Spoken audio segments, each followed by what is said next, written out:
Hey, what's up, Sifters? Welcome to GameFace, episode 339 on Sifted Games at Sifted.net. I'm Shane Satterfield, one of your hosts for the next couple hours of intense game discussion, but I have two other hosts with me, Matt and Luna Kyle. What's up, Matt? Hey, What's up, Luna? Danny Endurance is correct. Your chair is squeaking. Yes, my chair needs some WD-40, or I need to get new chairs. One or the other. Yours does not, which is odd. Yeah, I don't know why. It's just this one. For some reason, it's creaky. But you're right. I definitely need to get some oil or something to fix it. Hope you guys are doing good. Hope you guys had a good week since we last saw you guys. We have a good week ahead. That's for darn sure. Lots of big games coming out in the next 7 days.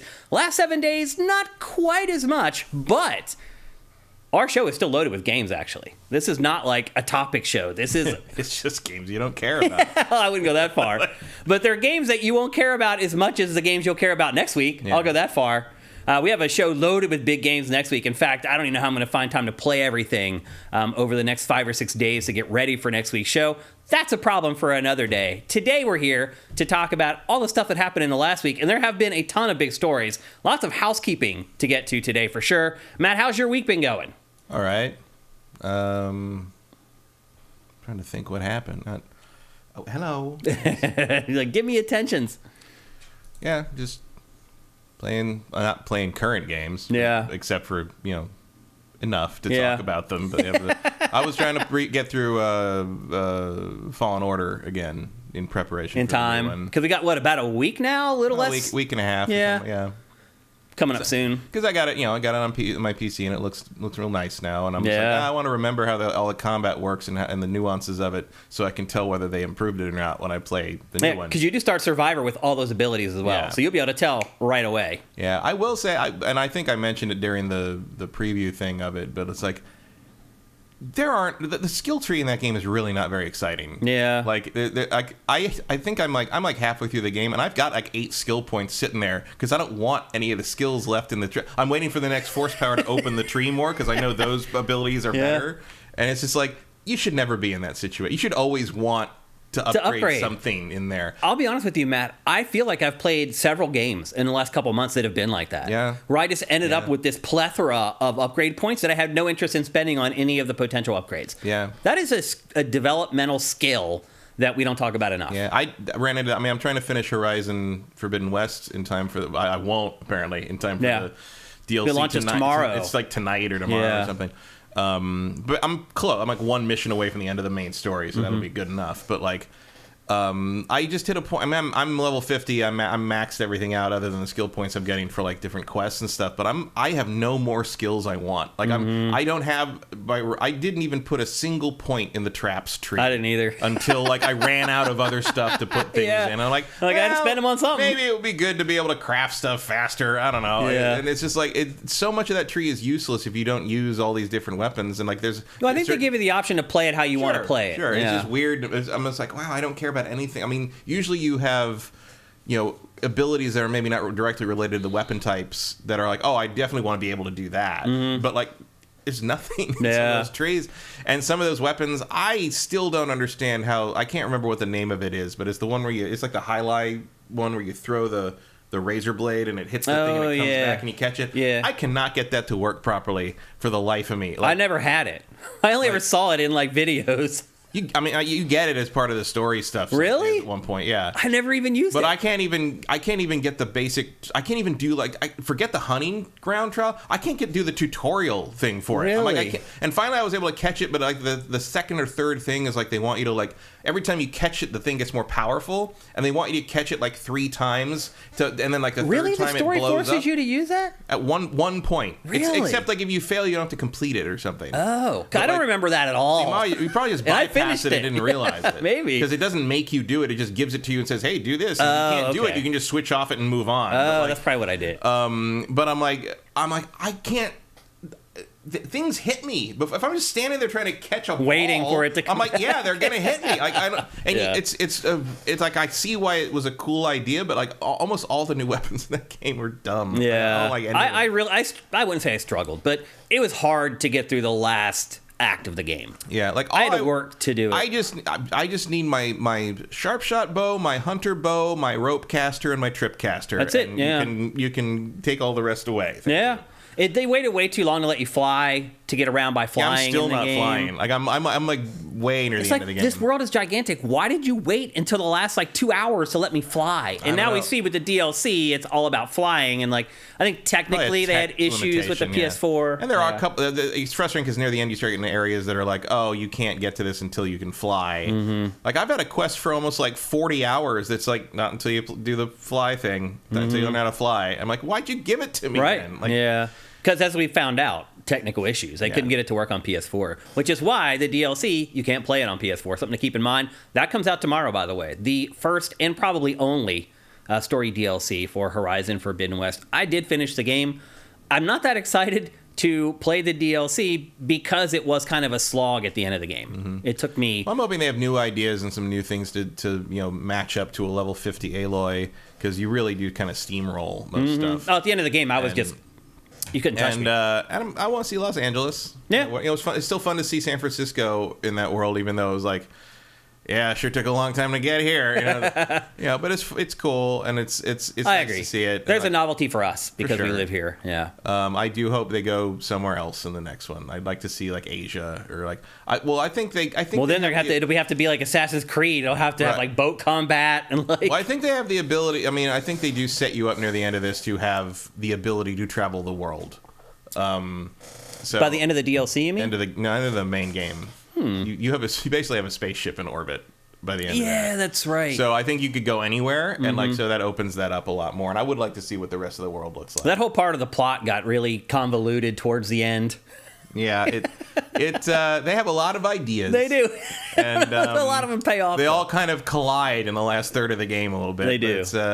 It's not as elegant, because there is an elegance to that story in the first game and how it reveals itself and all that. But it's a little more ham-fisted. This one's a little more it's hello. Luna is just loving you today.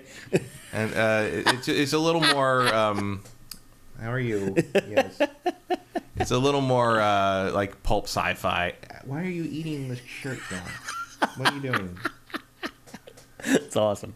So I was a little disappointed. I still really enjoyed Horizon Forbidden West. I played it for 50-some hours. Obviously, I really liked it, but it did close a little weak, I thought. Housekeeping stuff. We have a lot of it today. The first piece of housekeeping, though, has nothing to do with video games, unfortunately. It has to do with me and my health. I have a medical procedure / surgery. I prefer medical procedure. Mm-hmm. It seems less invasive. The first week of May, I talked about medical experience. Yeah. It might be an experience. I actually talked about this months and months ago when I'm old now, and I had my first colonoscopy, and they found something that they need to remove. And I have waited all this time to find a slot with the hospitals here in Los Angeles so I could get in and have the procedure done. And unfortunately, that is scheduled for the first week of May. You may be thinking to yourself, there's something else really big happening the first week of May. What could it be? And that's Zelda. Zelda releases the first, no, it's the 12th. Week. My procedure is May 9th. Zelda releases on the 12th. So there could be some issues there. The other thing, too, is that my doctor told me that it could take me 2 weeks to recover from this procedure. So I don't know what's going to happen, honestly. I'm just hoping for the best, and I hope it doesn't take 2 weeks to recover.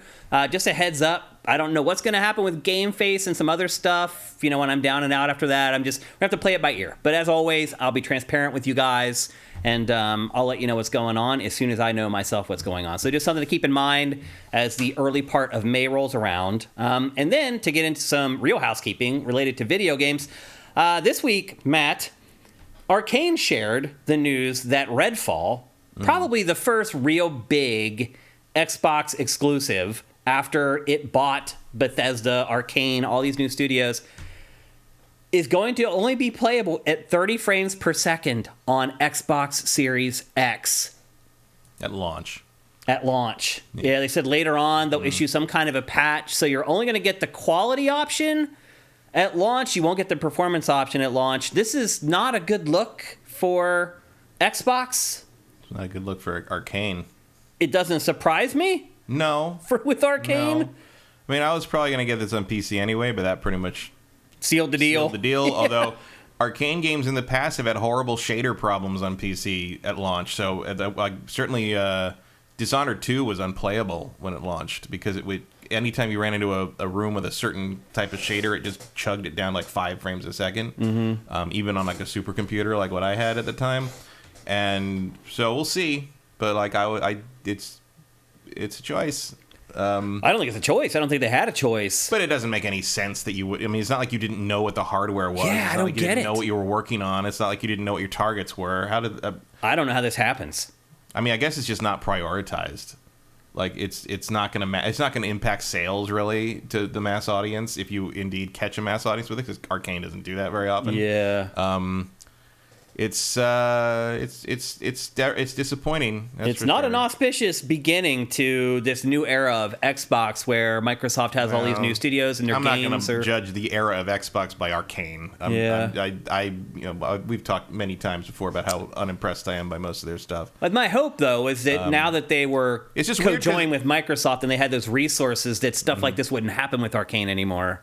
I don't know if that really tracks, considering who knows what their process would be. And this was in development long before that happened. Yeah. So, this is in some sense, Redfall is sort of like leftover data. But we'll see. I mean, the trailers all seem like they're in 60. They're not, or the demos they did. Mm-hmm. It's weird. By the way, we should, as Matt mentioned, PC is not affected. You'll be able to play it blazing frame rates on PC. So if you're a PC player, you're okay. If you're an Xbox player, you're not. Yeah, so unless How picky are you with this, Matt? I don't the 60 versus 30. It doesn't bother me that much. I don't really care that much. It's just weird. It's just weird. Yeah. I mean, I assume it's a thing where it's like we know we can get it to that point, but it's not worth delaying the game for like 2 months to do it. Yeah. Because most people don't notice. I'll be honest with you. When I play single-player campaigns, I choose the quality option. I don't choose a performance option. I look at both and decide how I feel. If I feel like the performance mode is like downgrading it too much visually, I will switch back. But I usually pick the frame rate a little more, and that's partly because of having the PC stuff for as long as I've had that does run things well. It also really depends on the game. Like I think like Forbidden West is fine. It runs at 30. It's fine. And I switched to performance for a while, and 60 is good too. Like, it doesn't. It's a matter of preference, really. Yeah, it doesn't really bother me to play games at 30 frames, as long as it's locked. As long as it's store. Yeah. Store. I don't know what the hell that was. As long as it's solid. Yeah, if it's locked there, I'm fine. If you're dropping frames, it's 30. Then we got a problem. But like, generally, I don't care. Yeah, it doesn't bother me that much. It's really just more of a black eye, a perception thing than. And is it better to have both? Sure, but that's what a PC's for. Yeah. Like if you have a console, you're going to be making trade-offs no matter what. Like that's just how it is. Yeah, typically that is how it works. Unfortunately, I mean, that's even the in your advantage case, of paying literally thousands of dollars less to play the same thing. That's the sacrifice you make. And as we mentioned, eventually 60 frames per second is coming to the game. It's just not going to be there at launch.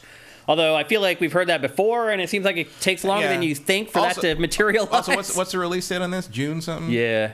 I feel like you're going to have other options around that time.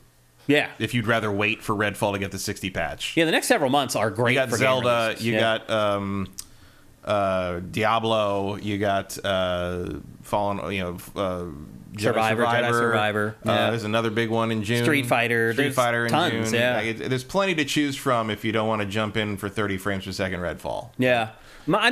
Which is bad for Redfall, but like... Whatever. I'm just a little surprised. This game doesn't look that demanding to me. No, it really doesn't. I mean, I guess the particle effects are pretty like like when you kill the vampires or whatever. Yeah. There's some flourishes but like in it. This doesn't look all that different from something like Left 4 Dead. No, frankly, it really doesn't. I hate to keep comparing it to Left 4 Dead, but like that's what it looks like. This is a failing of Arcane. There's really no other way to look at it. Which is also weird because like the other Arcane's other games tend to run pretty smooth. Like Deathloop ran smooth. Yep. Yeah, it was fast. Like they seem like they've generally prioritized that, and like it's weird that this would happen now, but I don't know. Yeah, I was surprised to get this news, but ultimately not that big of a deal. Next up, another story that could be considered bad news depending on your perspective. But we found out this week also that Suicide Squad Kill the Justice League has been delayed. Not just delayed, though. Delayed into next year to February 2nd, 2024. This game originally, if you remember, had a trailer that said it was supposed to release in 2022. That never happened. It's supposed to be next month. Yeah, then it's supposed to come out next month. and that's not happening, and now it's not coming out until February 2nd of next year. Groundhog will come out, and if he sees his shadow, it'll get delayed again. That is Groundhog Day. Now, they're saying that this is just for polish. Do you believe that? I mean, from a certain point of view, If you had to completely change the game? No, they're not changing the game. I think this is mostly stripping out all the game as a service stuff. Yeah. Well, my point, what I was getting at, is if you had to make those big changes, then you need to polish it because you've made these huge changes. No, they've already said they're not changing the game. Really? Yeah, it's just for. Yeah, Do you believe them? Yeah. I don't know if I do. What are they going to do? Make a different game? Like that's I all mean, you can as do. far as taking out games as a service stuff and things like that, like I don't think Yeah, they're I going think to they're change doing it from that. being co-op or anything like No, that. I think they're stripping out the service stuff and the season pass stuff and all that, and then they're going to polish it up into be more of a complete, probably offline That's what I thought, experience. yeah. But I mean, there's nothing. It's an uninspired co-op shooter. Like there's nothing you can do about that. Yeah. Like, you can't make it into a superhero game. You've already done what you've done. I mean, You've done what you've done. I mean, I think the smarter move would just be let it come out and take your lumps and move on to something better, as opposed to now it's gonna have been 9 years since the last Rocksteady game. Oh man. And it's just, what's the point anymore? I mean, all I can I figure... certainly understand why so many Rocksteady people seem to have left, because it's like, how many years you want to give of your life to this thing? All I can figure is that, like, Rocksteady is just a name now. Like, everyone's left and the talent's gone, and it's just a name. And it's just like, I mean, I feel sorry for the devs that are stuck on this thing and having. I think there was a Superman game in development early. I don't think it's been 9 years they've been working on this. Oh, there's no way. It's also why I think Metropolis is the setting. I think they had Metropolis already basically built for the Spider-Man or for the Superman game. Yeah. But like, even if it started in like, I don't know, like 2018, 2019. Imagine like your job is to look at Captain Boomerang for half a decade. I know, man. Like if you're just rigging that character, it's like, what a nightmare. Yep. Like, and then for this to be the reception and this to happen, it's like, why? Like, well, that's also the danger of games. It's on par with just like how Warner Brothers has run everything recently, Yeah. but this is like in the last several years, but it's like, it's just, what a waste. Well, that's also the danger of taking forever to develop a game. Yeah. Is that ideas that may have made sense when you first start developing the game don't make sense anymore. Yeah, this game would have made a lot more sense in like 2018. Oh, yeah. Yeah. It wouldn't have stood out like a that. sore thumb like it does now. Yeah. So it's not looking good. Do you think it's coming out? You think it's really going to come out in February? Do you think... I don't think they can write this off. I Me think they either. spend too much time and money on it. Yeah. I think they're just going to send it out to die eventually. Yeah. Yeah. I don't know what else you can do. I think either. maybe, I mean, I don't know. I don't know their internal books, but it's like, feels like maybe you should have just sent it out to die in May. Already, yeah. And like everybody be talking about Zelda, so everybody be too busy to like talk about Zelda rag to like on this rag on game. you too long. Yeah. There's You some got some logic plausible. there. You got some distractions in play. Like you wouldn't have to like really deal with it directly. But in February, next year, who knows what else is coming out? Yep. Yeah, it's true. So It might be the big game. I mean, this probably will be one of the bigger games of February of next year. I mean, in terms of marketing push. Yeah. Sure. But like one of the better games. No, I don't know, but it'll have a window for sure in February that it wouldn't have had even in May probably. But Yeah, I mean, it might be smarter to put it out with no competition because that's what it's going to need to be successful. pretty much. So anyway, I mean, if you you sure as hell don't want to put this up against Zelda. yeah. If you were looking forward to this game and you're devastated by this news, you definitely have not been watching GameFace. And you should probably let Warner Brothers know because they need you. Yeah, they do. They need fans. Next up, so we mentioned about a month and a half ago, there were these big departures from the studio that has been working on Halo for the last several iterations.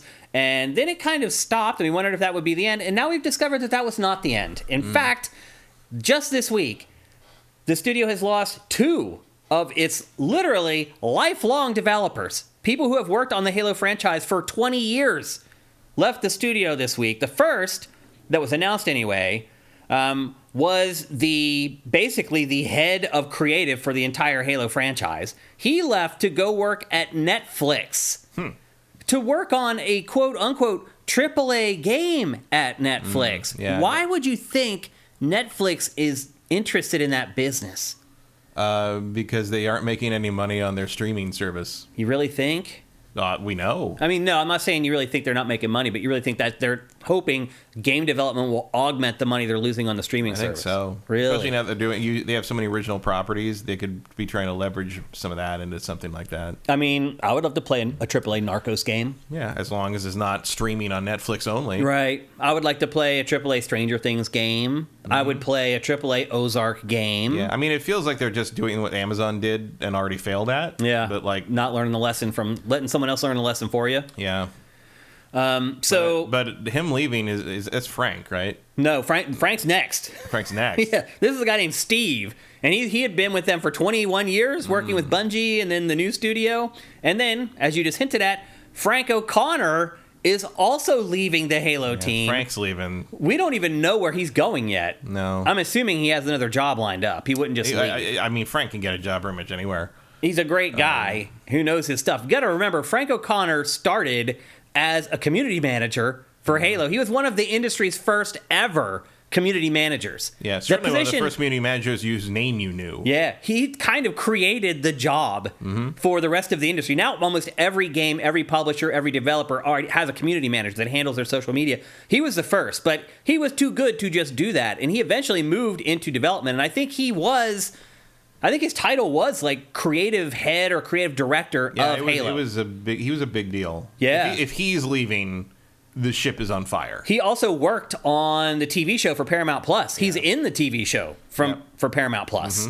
So he worked on making sure that they handled the license properly for the TV show. He was kind of the keeper of the Halo canon and Bible all this time. He was the lore keeper in a lot of ways. Yeah, I mean that's a huge loss. I interviewed him on 3 Night Weekend about 2 years ago. It was now. But you can easily go back and find that episode, and he goes through his whole history, how he started. He was a games journalist too when he first started. He worked at IGN, I believe. That sounds right. Yeah. So he was one of those people who took a weird pathway to game development. In all honesty, game development stardom. Like, he was kind of the face of Halo for a really long time. He's gone. So you have two of these luminaries who have worked on Halo for 2 decades that have left. Halo without Frank O'Connor and Kiki Wolfkill, I don't really know what that Kiki had already left, a long time already ago. Been gone, but it's just all these names that you just like were synonymous with the brand. Yeah. And now, is this good or bad? Because look, neither one of us have been overly enthused with the last 3 Halo games, so I don't know what you do with Halo anymore. I really don't either, Matt. I feel like I think I said the last time this stuff came up with Halo, it's like, not everything needs to last forever. That's true. Like Halo, there doesn't always need to be a Halo game. It's not like people still make Q*bert games. Yeah. Like just, it was of its time, and that's fine. Come up with something else. Halo thrived because it gave console players what PC players had been experiencing for a long time, which was a really good competitive first-person shooter. And it took forever for someone else to figure out how to do it as well or better. Yeah. Like 6 years. Yeah, but other developers caught up, and Halo kind of lagged behind, and like, I don't even know if it was a case of it being too stagnant, because you don't want to go too far away from the source material that got everyone excited in the first place. I think Halo is what it is, and you can only take that so far. Yeah. And they tried to mess with it and make it a little more Call of Duty-ish, and people rejected it, but also like standard Halo is not interesting enough. Halo 3 kind of ended it perfectly. Yeah, Halo. You didn't need to go past Halo 3, although I think Reach and ODST are both great. Yeah, I agree. Those enhance it, but taking the story beyond Halo 3 was a mistake.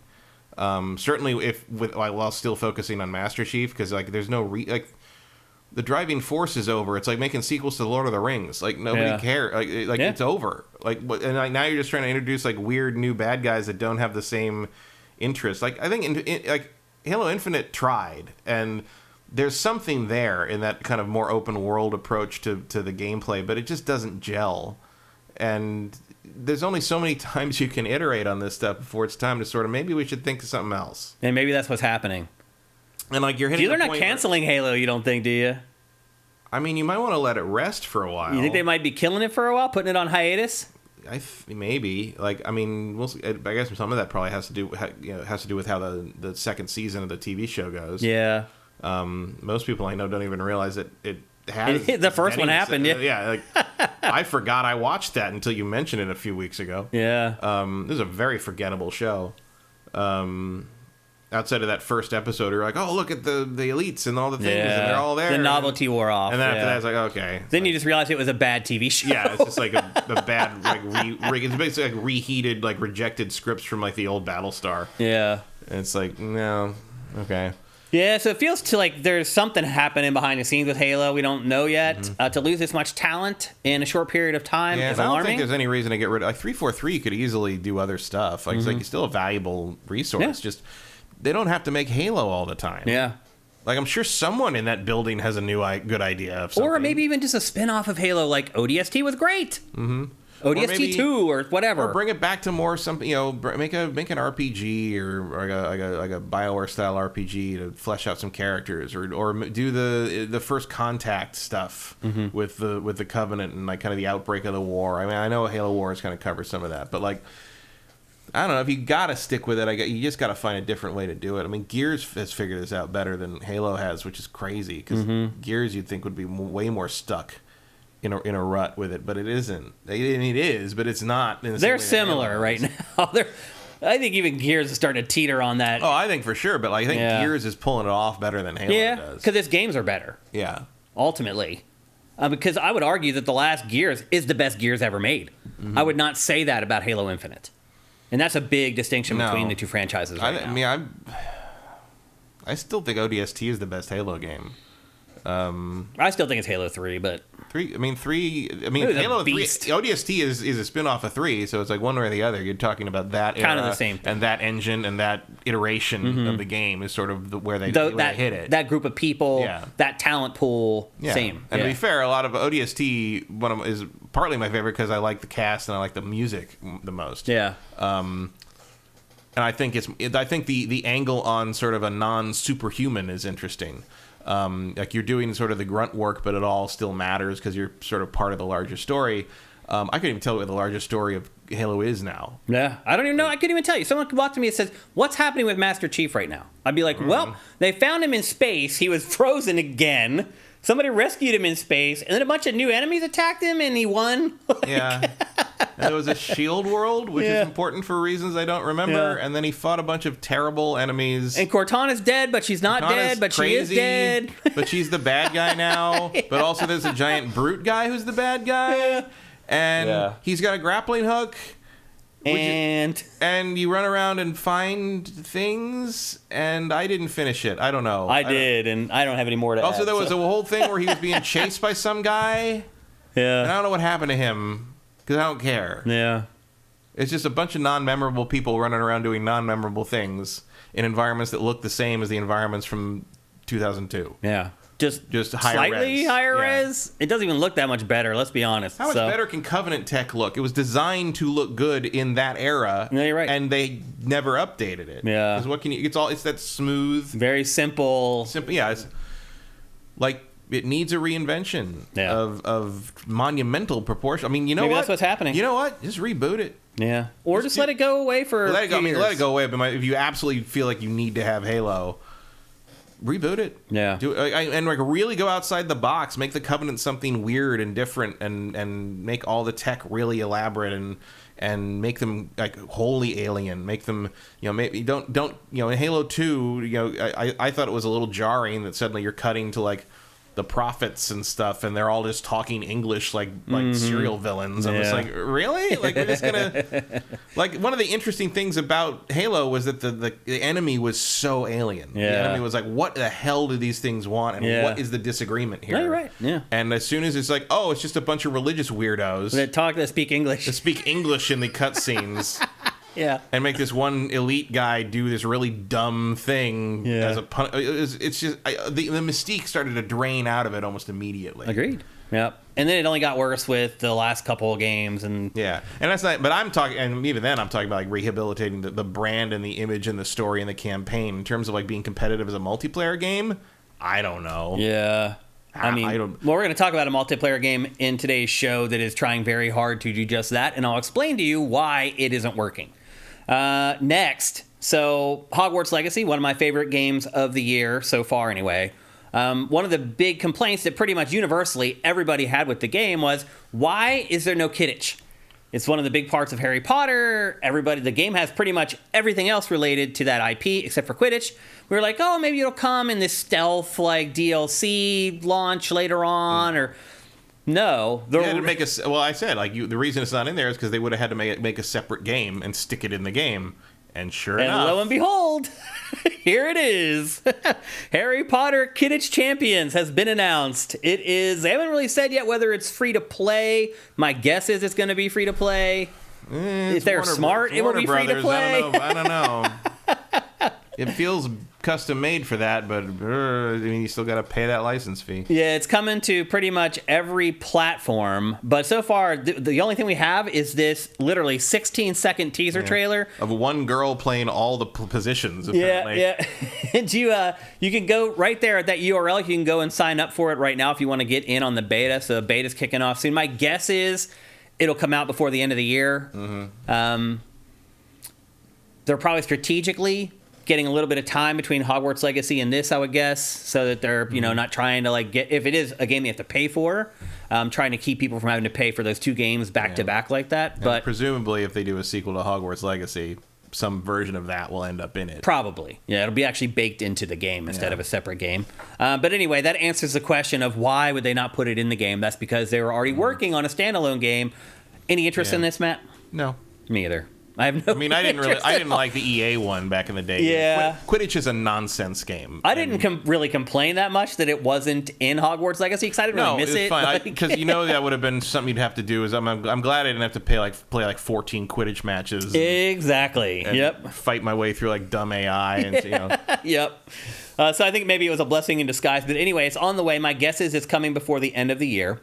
Another news tidbit, Sega is buying Angry Birds developer Rovio for $776 million. Sega has that kind of money? How? I mean, there's got to be their pachinko machines.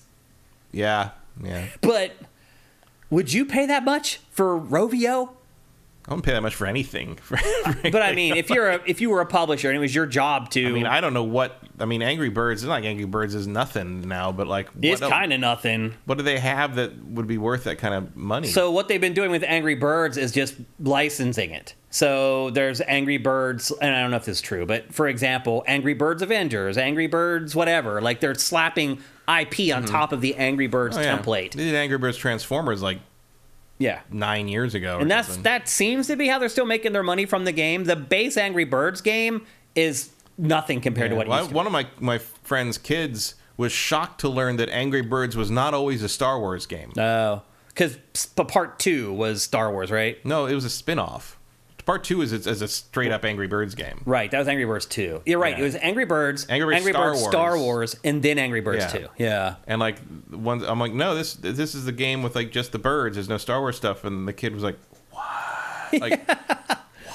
Yeah. I Star don't Wars know. is so much better. It is. Yeah, pretty much. Yeah. And that's what they found. I mean, I'll play, like the chat said, I'll play Angry Sega. Yeah. You're just launching Sega characters. That's a good idea. I mean, honestly, I won't play it. I played Angry Birds enough when the first one came out. I have no interest in playing it anymore. You put Phantasy Star and Shinobi in something, I'll at least play it for a day. Yeah, I'll try it for 5 minutes or whatever. But that whole formula of game is worn out its welcome for me. And it has for most people because it's a very simple concept. So to spend $776 million for it seems insane to me. I don't care how desperate you are to get the mobile side of your publishing platform moving, which Sega has struggled with. Let's be honest. Its mobile gaming has been terrible. So I get why it's trying to do this. I just think it was a terrible move. I like their Match 3 Sega mashup thing, but they killed that. Yeah. Yeah. So I don't know. It feels like Sega overpaid to me, but it could be a case where they're just rolling in pachinko cash, and it's we got to do something. At least it's not $44 billion. That's true. That's a good point.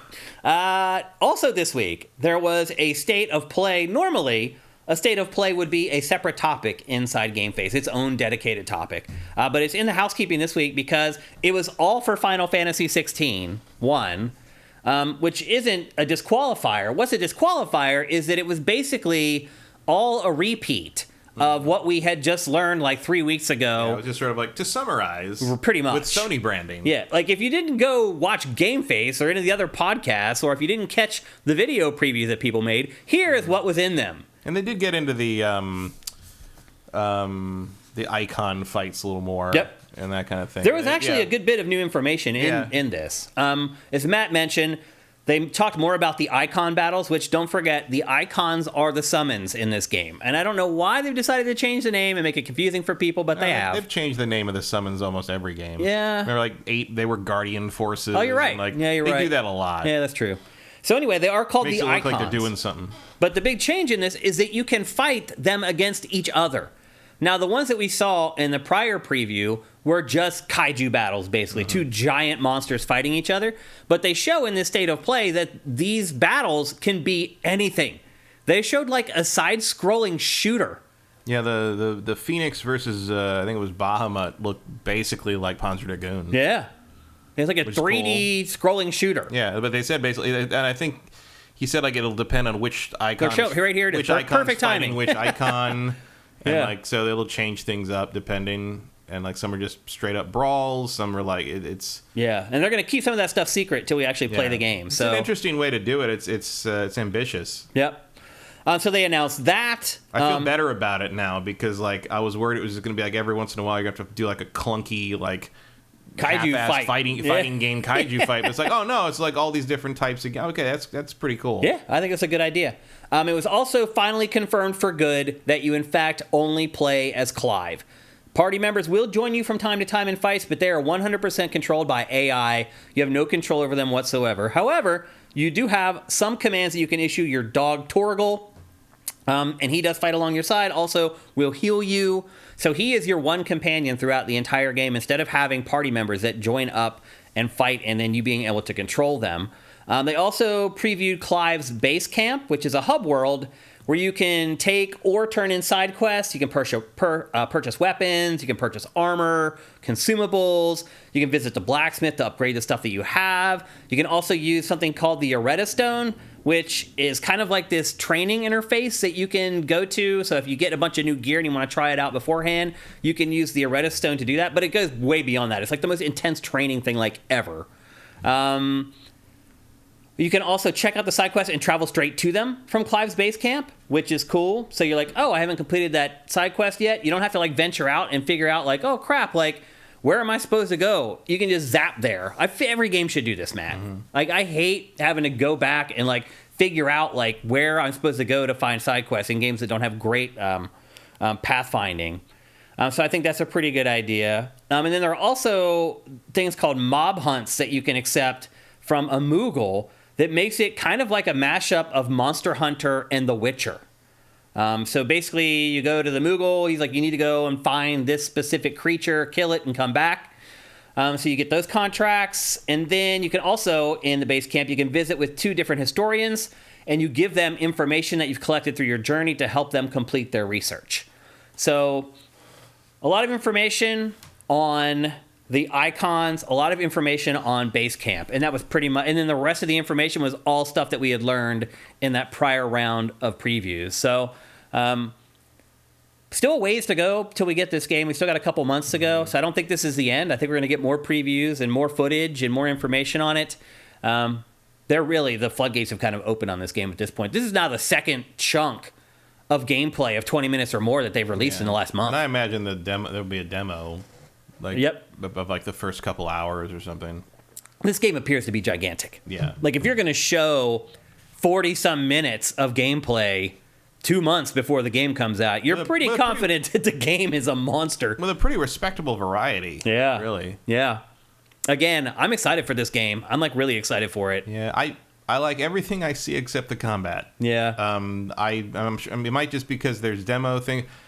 So many enemies in this just look like giant damage sponges. Like, so much of the stuff they're showing in this is like he's doing nothing to them. Yeah. And like that might just be for demo purposes, so like they don't die before he can finish all the combo shit they want to show off. Yep. But like I really hope it's not like look at that, like he's not doing anything. Yeah, he's just taking like a pixel off that. Like he's hitting guys 40 times. There's like whatever. It's just like not even just hitting them 40 times, hitting them with these crazy attacks. And it just looks dumb. Yeah, I mean look at their health meters. They're barely moving. Like, yeah. Now something will happen because he's using the super tech, but it's like That just looks that did nothing. awful. You're right. I mean, they do look like damaged sponges. Everything else looks great. Like the graphics are amazing. The world looks amazing. I love that like they showed a bunch of cutscenes and none of it was fucking embarrassing. And like people were like, he meets that girl that he hasn't seen in forever, and they act like human beings instead of some these weird ass anime. Like, it's like any other fucking Final Fantasy would be that. But this is the team that did Evolus. This is the team that did 14,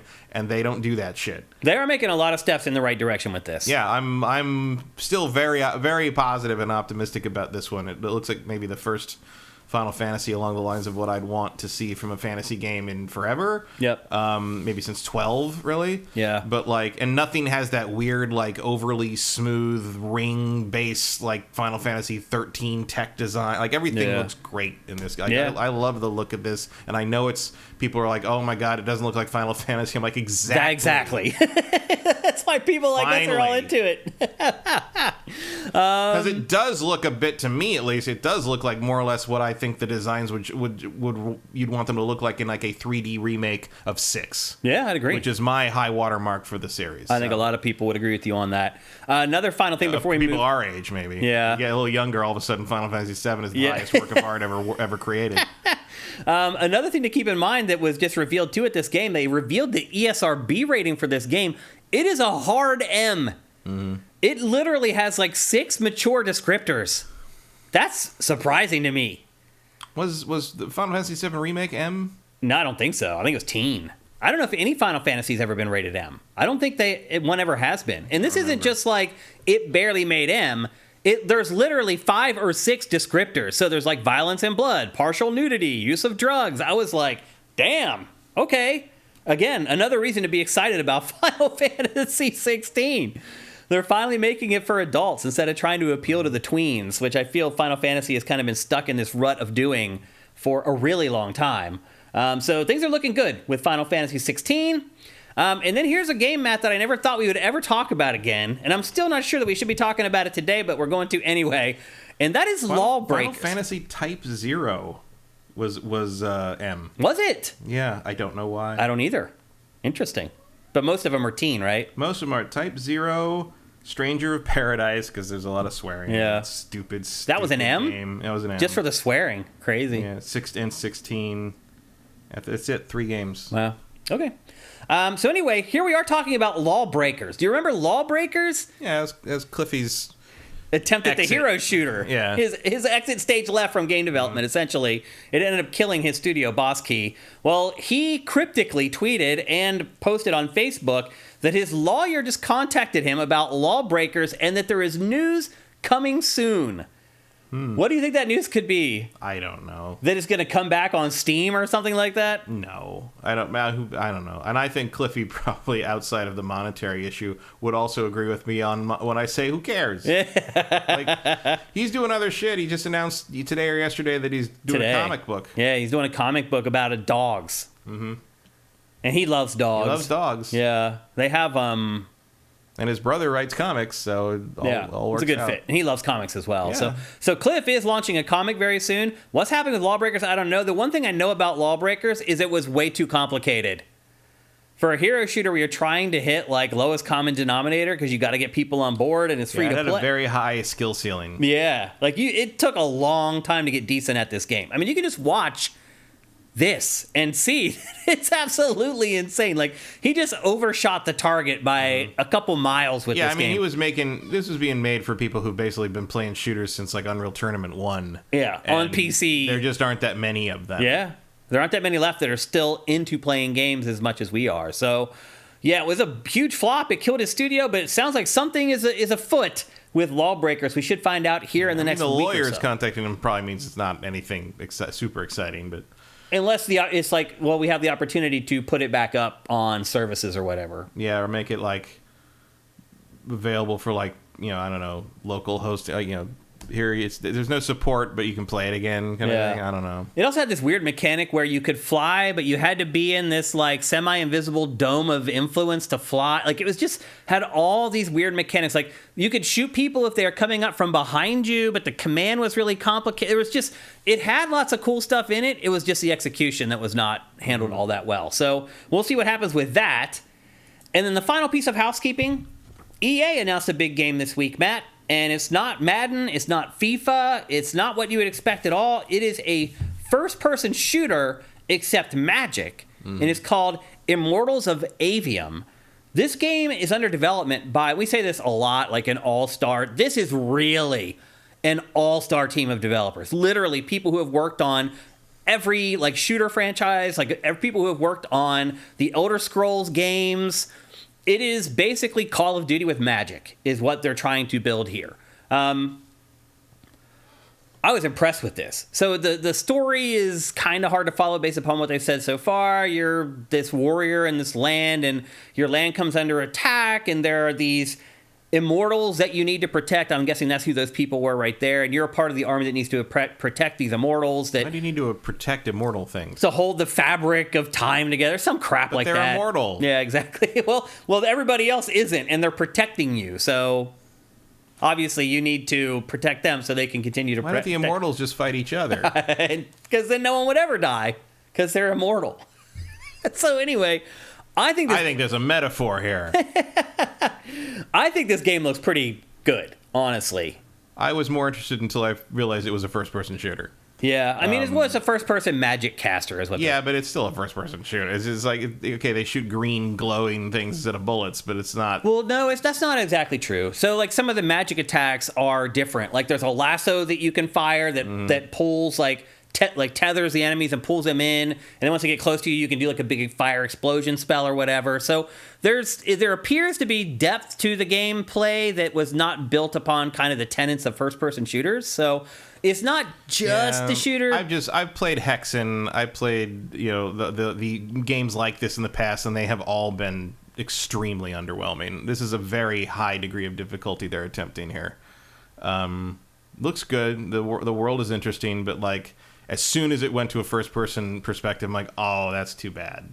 Like, because it looks cool and the character looks all that, but like, I don't know. I'm skeptical. It looks different from every other first-person. I'm surprised Magic EA's making it. Yeah, like it's. I mean, I get that it's the EA originals, or whatever the hell that means. It's like something we didn't base on an IP, I guess. But like, so kudos to them for trying that. But like, I don't know. It's coming to PC, PS5, and Xbox Series. So it is next gen only. No multiplayer. It's only a single player campaign. They said the campaign is around 20 some hours long, which is pretty much right in the sweet spot as far as I'm concerned for a campaign. So I'm kind of excited for this game. That's a long first person shooter campaign, though. That is. You're right. Yep. I'm kind of excited for it. I don't know. I think it looks interesting. I'm always open to trying things where people are trying to make something work that hasn't worked in the past. So I'll definitely give it a go. Like I don't think there was a hands-on preview of it. I think they watched it was just a video. The studio play it. The journalists didn't actually get to play it themselves. So there's still some X factors there as far as how it feels. Watching the footage, though, it looks different than other first-person Magic casters. The pace and the ability to combo your spells and things like that, it looks a little different. So I'm pretty excited for it. They did not announce a release date for it yet, though. But it's summer. It's this summer?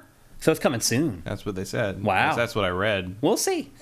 Because that's like 2 months away, which we'll see. So, again, that game is called Immortals of Avium, and it's coming to PC, PS5, and Xbox Series. Yeah, I thought they said a July date or something. Oh, really? I thought I missed that somehow. I wasn't. I don't know. In my head, it's saying July, but I don't know where I got that from. Okay. Let's check in with you guys. See what you guys are up to today, how you're doing. Let's see. Let me scroll up here and see if I missed any Twitch Prime, which I very well might have. I want to make sure I thank anybody who's done that today. Get all the way back up to the top. A lot of you guys have done it already. July 20th, Vincent says. Okay. El Guapo 3385. Thank you for Twitch Prime. That's awesome, man. Thank you very much. Again, we're getting towards the end of the month, so Yakov must not have been watching our streams lately. He's asking where the lower third is. He's not used to the housekeeping stuff at the beginning of the show. I think that's it for Twitch Prime. Swan Senpai. By the time Soapy Slide Squad comes out, these kind of games will be even less favored. What is that? Suicide Squad, because Twitch won't let you say suicide. Oh, okay, gotcha. These kind of games will be even less favored. Yeah, you're right. I mean, it's already like yesterday's news. What's going to happen in a year from now? Yeah, I don't know. Mike's Q, is it only on Xbox or on Series X or S, or is it on One X and base Xbox One? Is he asking about Redfall? Yeah. I think it's only next gen. Yeah. Yeah, it's not coming out for Xbox One. It's only for Xbox Series X and S. So I guess I know what he's getting at there. He's like, maybe it's holding it back, kind of like with Horizon Forbidden West. But no, this is only for next gen, so and PC. I think that's it. Only a couple of you had Twitch Prime, because I know a lot of you guys already have done it for this month. But if you haven't, jump in there and do it now. What else we got going on in chat here? I keep forgetting that Amazon did games. Yeah, I mean, Amazon is still making games, believe it or not. Like, they've actually had a couple hits here. New World was kind of a hit. New World did okay. And then what was the isometric RPG? It was called Big hit. Yeah, it did. He was huge. I can't remember the name of it though. Someone else. I was being sarcastic. I don't remember what the hell that No, it was a big hit. Lost World or something like that. Lost something. Lost Kingdom. Lost. No, that was the card game on. It's something like that. ODS or Justin Horman. ODST is my favorite Halo campaign. A lot of people agree with you. Lost Ark. That's it. Yep. Yeah, it was a huge hit. I don't know if it's still doing well, but it did really well. And I think that's it. There's a movie with Angry Birds. Yep. There's a movie for everything. It was a movie for emojis. Yeah, it's not called Angry Birds anymore on Android. Really? No. I wonder what they call it now. You would think that IP, Birds of Rage, maybe? Red's First Flight. Huh. That's a really bad idea. Changing it from Angry Birds. I mean, it's a pretty recognizable IP there. Do you know the Emoji Movie gave us Jordan Peele as a director? That was his first movie he directed? No, it's why he became a director. Oh. Because he was trying to get roles and auditioning, and they offered him the role of the poop emoji. And he was like, oh, yeah. I think he told this story. He's like, you got to think about this. And the next morning, he's like, a job's a job. And he called him, and they're like, well, Patrick Stewart already took the role. And he's like, I just lost the role of a pile of shit to Patrick Stewart. I don't want to be an actor anymore. So he focused on writing and directing, and we got one of the best horror directors of all time. Yeah. I just watched Nope. It was good. Yep. Delfino109, Final Fantasy 16 is God of War now, and I dig that. Yeah, I don't know if I go that far. I'm going to wait until I actually play it, but you're right. I mean, it's definitely... The combat doesn't look as impactful as God of War at all. Like, the thing I like about a good combat system like God of War is that when you hit things, you feel it. Yeah. And there's way too much no-selling happening in the Final Fantasy 16 footage. It's just like, you're just hacking away at these things. And, like, a lot Johnny Hurricane, why are these trash mobs lasting for 15 hits? I was about to say, like, these look like just random fights with random mobs, and I'm like, I don't want to spend 10 minutes getting through a random fight with wolves, people. Like, I don't want to do that. ETH Demon, Final Fantasy 14 should have an M rating if you play past the base game. I would not know. I haven't played it. I haven't done that, but I've heard things. Justin Horman thinks that Radical Heights is what did Boss Key in, but it wasn't. No, Radical Heights was a last-ditch attempt to they're already done. Look at the other thing we're doing. It's like, I mean, they shut down like a week after they put Radical Heights out.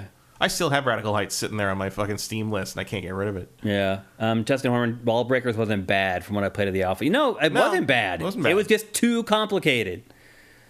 Okay. He was an expert level... I forgot the name for that subgenre. The what? I forgot the name of the subgenre. For what? Like the big 100-person battle royale. Oh. It was like it was an expert level character shooter battle royale thing. Vincent reminds us that EA Originals is basically EA publishing something that it didn't develop. Yeah. Mm-hmm. Which is a very weird way to name that when you think about it. Yeah. Kevin Roffa, I hope you'll go forward with the idea of visiting old reviews, which you talked about in Ask Shane Anything. Yeah, so I mentioned in Ask Shane Anything in last week's episode that I'm thinking about doing a new series where, because I've been reviewing games now for 26 years. That's insane. That I go back and look at old reviews that I wrote and play the game now and see if I was insane or not back then. I'd have to figure out the structure and all that kind of stuff, but if there's enough positive feedback about that, that is something that I will pursue, so let me know if that's something I saw a thing on a board game channel that I thought we might be able to use during slow times, like we had, which they were using. Instead of high-low? Or... No, in addition to that. But they were using it for similar reasons, because it is a quiet time in that industry too. But basically, they both were they basically would pull out 1-star. In this case, it was Board Game Geek reviews, but for us, it'd probably be Amazon. 1-star reviews of games, and they'd read the 1-star review. One of them would read a 1-star review of the other, and the other had to guess what game it was. And it was actually really I like entertaining. that. That's a cool idea. And they were picking like very well regarded games, and it's like so you had to guess what the game was based on like basically the stupid reasons this person hated the game, and it was actually very funny. Yeah, that's clever. I like that. That's a good idea. So next time we're slow, send me a text and remind me about that, like the day before when I'm working on the rundown, and we'll make it happen. That's a great idea. Okay, we're ready to kick off GameFace 339, but before that, here's a word from our awesome sponsor. LS Cream is a fine cream liqueur created by fellow gamer and sifter Stevens Charles. It's inspired by an ancestral recipe from Haiti called Cray Mass, and a double gold winner for its original taste at the New York Wine and Spirit International Competition. LS Cream can be enjoyed on the rocks or as a mixer for drinks with its rich blend of fresh cream and neutral grain spirits with notes of coconut, vanilla, cinnamon, and nutmeg. It's great in coffee or to make espresso martinis. To learn more, discover amazing drink recipes, or to track down your own bottle using a handy store locator, head to creamls.com. That's creamls.com.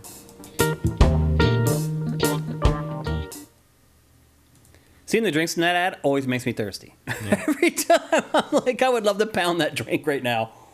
They look like Disneyland drinks. Especially the ones with the ice cream in them. Mm-hmm. Yum. So anyway, go make yourself a drink with LS Cream that looks that awesome, and I'll be envious of you. So check it out at creamls.com. There's a store locator there. The history of LS Cream is there, so you can learn about the product. As I say every week, it is made by a sifter, by a gamer. Support your fellow gamers. Go to creamls.com and get yourself a bottle. And with that, it's time to kick off GameFace 339 proper. We're going to kick things off with, you guessed it, the final trailer for The Legend of Zelda Tears of the Kingdom. The game comes out, as I said earlier, on May 12th. So we have only, Matt, about 3 weeks to go until we're playing the new Zelda. Actually, probably a little bit less when it's really said and done. Are you getting excited at this point? Nah. No, or... I'm curious. I don't think excited is the word. Yeah. I was amused by the fact that, like, part of the thing with the trailer is, like, where is Zelda? We have to find Zelda kind of thing. And people online, like, because the ground map is the same, they matched up the background of those shots to where the map is in Breath of the Wild and said, oh, she's just behind the Temple of Time on the Grand Plateau. They figured out where she is. Wow. Well, that solves that problem, doesn't it? That's hilarious. Yeah. This trailer, though, okay, so we're like 3 weeks out. This is what Nintendo is saying is the final trailer. I do think we'll get a launch trailer, my guess. I mean, every game has a launch trailer. So probably, yeah. I do think there will be one more, but I do think this is like the final big dump of information that we're going to get before Zelda comes out. So you're just starting to see commercials, so... You saw a commercial for Zelda? I heard there were. Oh, really? I don't actually watch TV with me either. Much, but I haven't seen one like on YouTube or watching sports. I want to say there was one before the Mario movie. Oh, really? Which makes sense. Yeah, I didn't see that either. So we're like 3 weeks away. This is one of the biggest games ever released, and this is the final trailer, and it is filled with hints. So I'm guessing you guys have seen this trailer already. It's done like 20 million views or something absurd on YouTube. You guys have all watched this. However, Matt and I, we are going to go frame by frame. We're going to stop the trailer and point out all the little cool stuff that some people have figured out, some people don't know what it is. We want to work with you guys to see if you guys have an idea what some of this stuff is, because Matt and I don't know it all. So we're going to do stop motion with this trailer using the TriCaster, and we're going to point out all the cool stuff that's in this, because there is a ton. So I'm going to put my TriCaster skills to the test here, and we'll see how it goes. Okay, so things kick off. He's falling from the sky. Now, one thing you got to realize here when he starts falling is there are these weird like patterns all through this trailer. They're like there's a word for them inside the Zelda world. They're called. I have it in my notes here. Just 1 second. Glyph patterns. So when he's falling from the sky at the beginning, there's like an overlay of these glyph patterns in the trailer, and they reappear multiple times through the trailer. What do you think that might be a hint at, Matt? Or do you think it's just an artistic thing? I think they're just making the fans jump through hoops at this point. Okay. I don't know. I don't even know what you're talking about. Are they like subliminal? Like Yeah, you can hardly see them.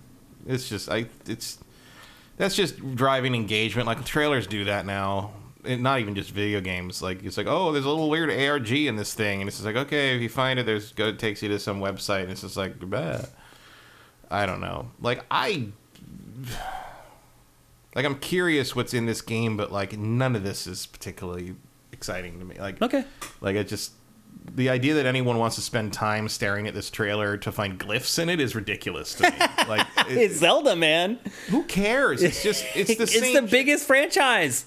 Well, no, Pokemon and Mario are bigger, but like it's just to our audience, it's the biggest franchise.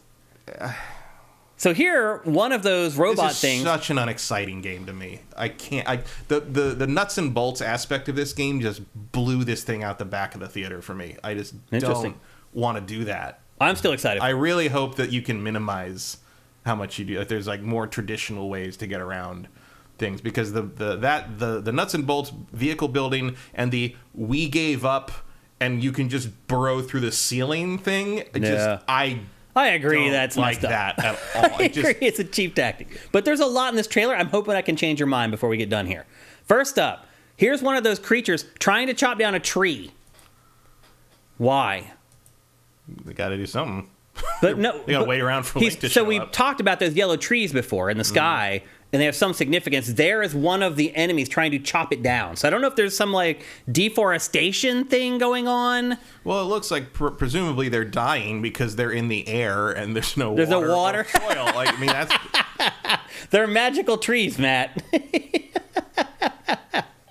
Here comes Link falling down from the sky. Really just these shots. You can just see how many land masses there are in the sky. Yeah, it's interesting that people are complaining that they reused the Hyrule map, because it really feels like they took the Hyrule map and then just built a whole other map on top of it with the sky stuff. Yeah. Which doesn't seem like a lazy thing to me. Not just above, as we'll get to in a minute, below. It looks like there is a lot below the surface of Hyrule. But anyway, I think if I was going to be doing that all the time, I'd probably put actual pants on. I think they put this shot in this trailer to show you how many like sky islands there are. Yeah. Just to show you that like it's not just this. There are the glyphs. There are some. See it there on the top left? Mm-hmm. Those are, if you pay attention, that stuff is scattered all the way through this trailer. Mm-hmm. I don't know if it's just to like give it the Zelda flair or whatever, if there's something significant to it. I don't know. But I did notice it looking at it. Well, do you think those are in the trailer, or that's just on the ground? That just looks like part of the ground. Oh, you think so? Yeah, that looks like... That wasn't like an overlay in the video? I don't think so. That looks like it's something on the ground. Interesting. Wouldn't surprise me if you can see glyphs like that from the air, and they're basically saying like, "Hey, come explore here," kind of thing. Huh. Because that looks like one of the great beasts or whatever. Mm-hmm. So maybe that's how you know where there's like maybe big things to look for. It's possible. This town in Breath of the Wild was dead. Now it's turned into this thriving metropolis. What's it called? I can't remember what it's called. Something with a K, I think. I don't know. Coal Clay or some crap like that. Kokiri, Coca-Cola. Coca-Cola. One of those nonsense words. But in Breath of the Wild, this town looked nothing like this. So this is set, 5 years after Breath of the Wild, I think? Something like that. So there, you can see in some of these scenes that time has passed and things have changed in these areas from when we played Breath of the Wild. They've all been thriving. Someone figured out how concrete works. Here's a base camp. Something that was not in Breath of the Wild as well. No one's quite figured out what the base camps do, but my guess is if you're nowhere near a town, maybe you can set one of these up when you're out traveling. And this would be awesome, by the way, because it would fix a major problem I had with Breath of the Wild, where you get way out in the middle of nowhere with no way to get back quickly. And no way to get back to do things that you need to do back at a town. So if you could just put up a little camp and it gives you a lot of the options that you would normally have in a town, I think that would be awesome. And that would be a good fix for a big open world. They could be replacements for the towers. Could be. As well, because I doubt they're going to make you do that again. Yep, probably. All right, let's keep moving. There's a shrine. Is that a shrine down on the ground there? Looks like it. So it's a little hut that's probably bigger on the inside than it is on the outside. So. I had wondered if the shrines would go away in this and be replaced with something else. It looks like the shrines are back. And it doesn't mean that there aren't going to be real dungeons. It just means that the shrines are going to be there. And I'm not sure. Or they're the entrance to the underworld stuff. That could be possible. I don't know what that circular thing, that stone formation is above it there. I mean, that looks like some kind of remnant of that giant laser thing you were using. It does, in the previous game. Yeah, it does. But it does look like shrines are back, and of course the climbing and the stamina meter are back as well, which I am not happy about. What's in this shot? Let me think.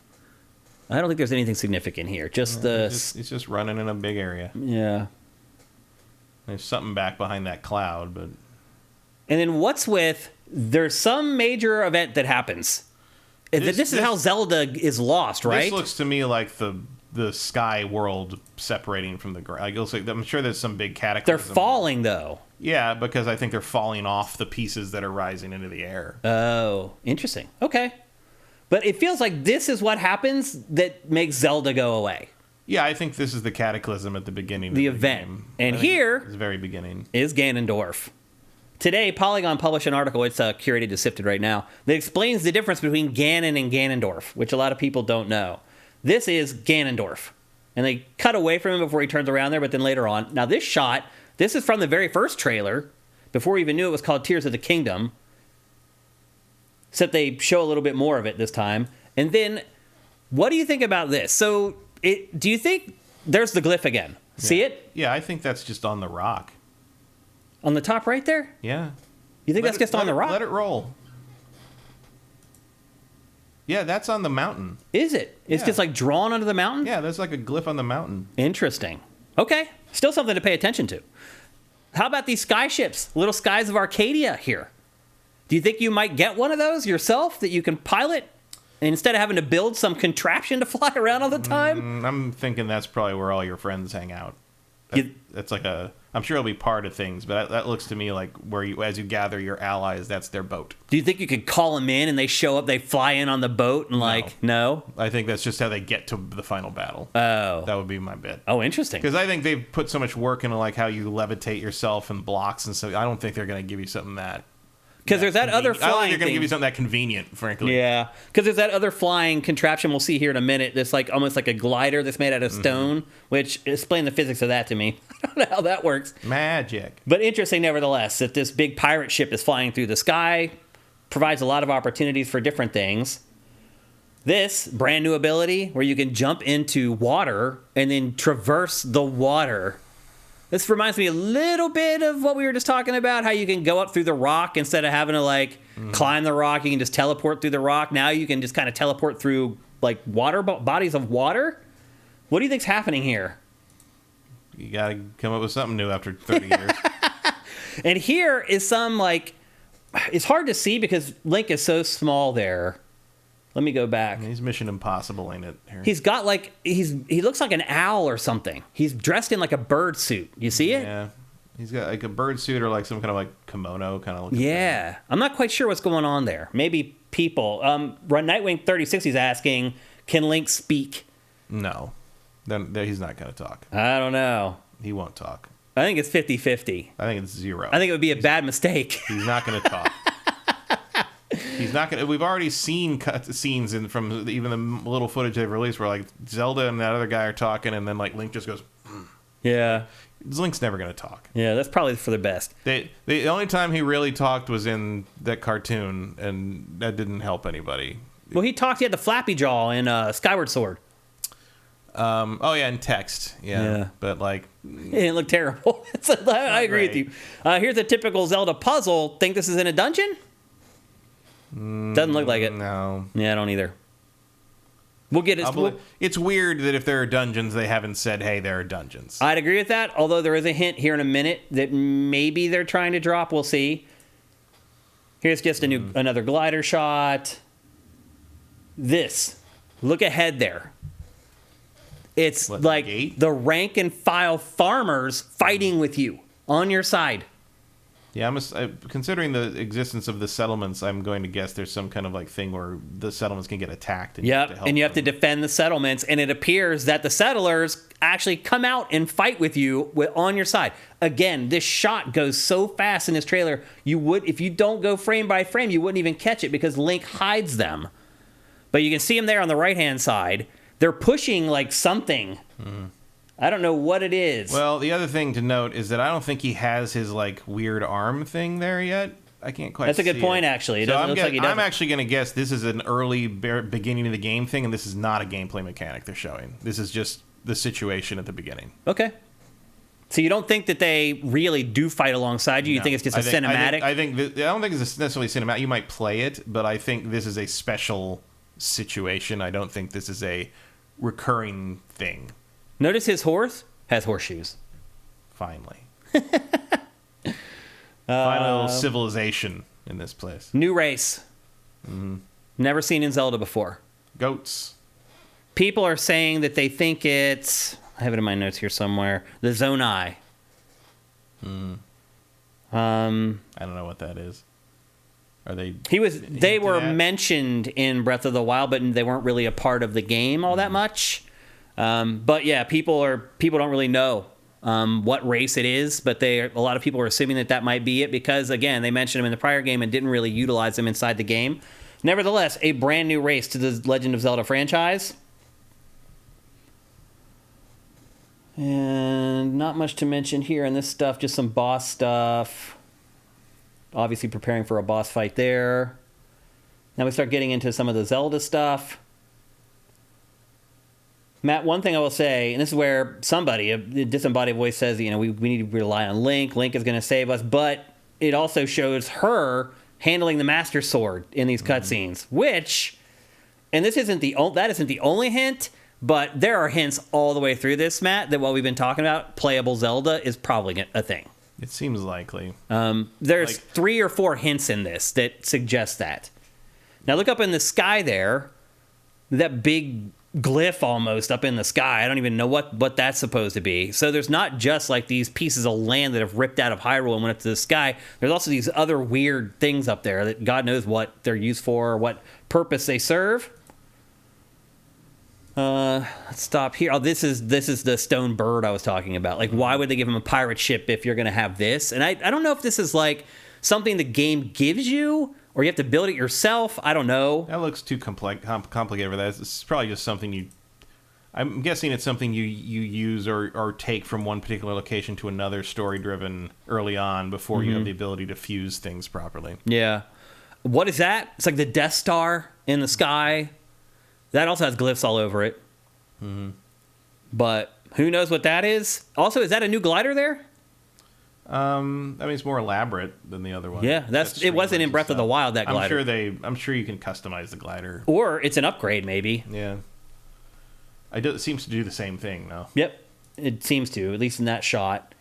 That's a new ability there. Here, so that horse and buggy was built by the player. And you can tell because it has the green attach points on it. So Nintendo built that. And then what are you doing? Is there like a crazy taxi element to this where you taxi people around Hyrule? Like, what is going on there? Either that or an escort mission, everyone's favorite. Where maybe you have to save people, and then you build the cart and then attach it to that very well could be the mission, like the little quest that teaches you how to do that. Yeah, it could be like, you're right, the first quest that teaches you how to use the building mechanic. That's true. But you can tell the wheels and like where the horse is lashed onto it, those little green areas, that shows you that was built and it's not just something that was in the world. Here, Link uses the recall ability, I think it's called. Yeah, the time reverse to thing. Reverse an attack on an enemy.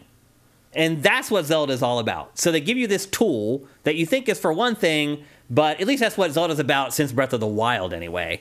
They give you this tool, you think it's for one thing, and then you actually go out into the world and start using it, and you realize it has all these other uses that you can use it for. Yeah, before Breath of the Wild, Zelda tools are very much for one thing. Yep.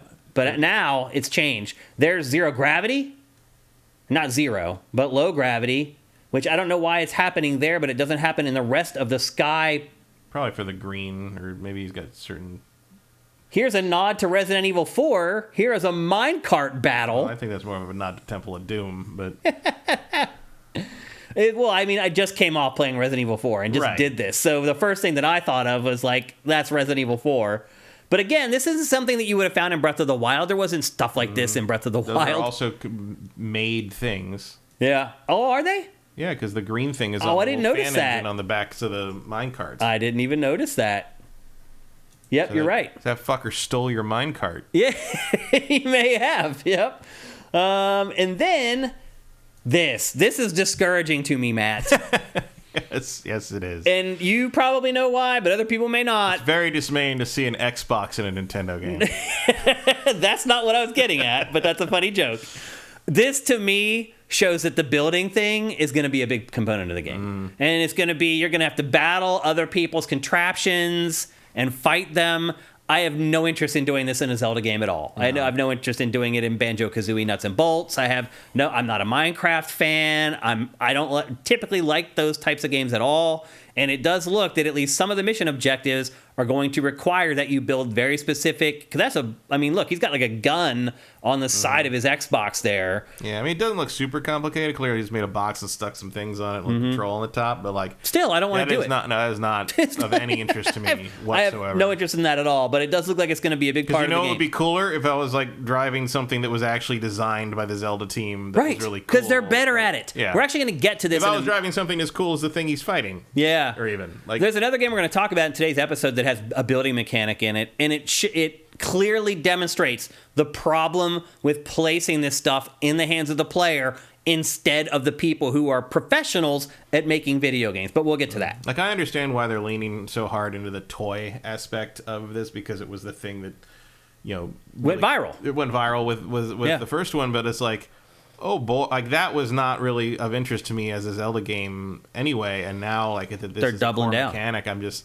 It's turning me off for sure. Here's the first look at an alternate costume. Also, Epona has armor.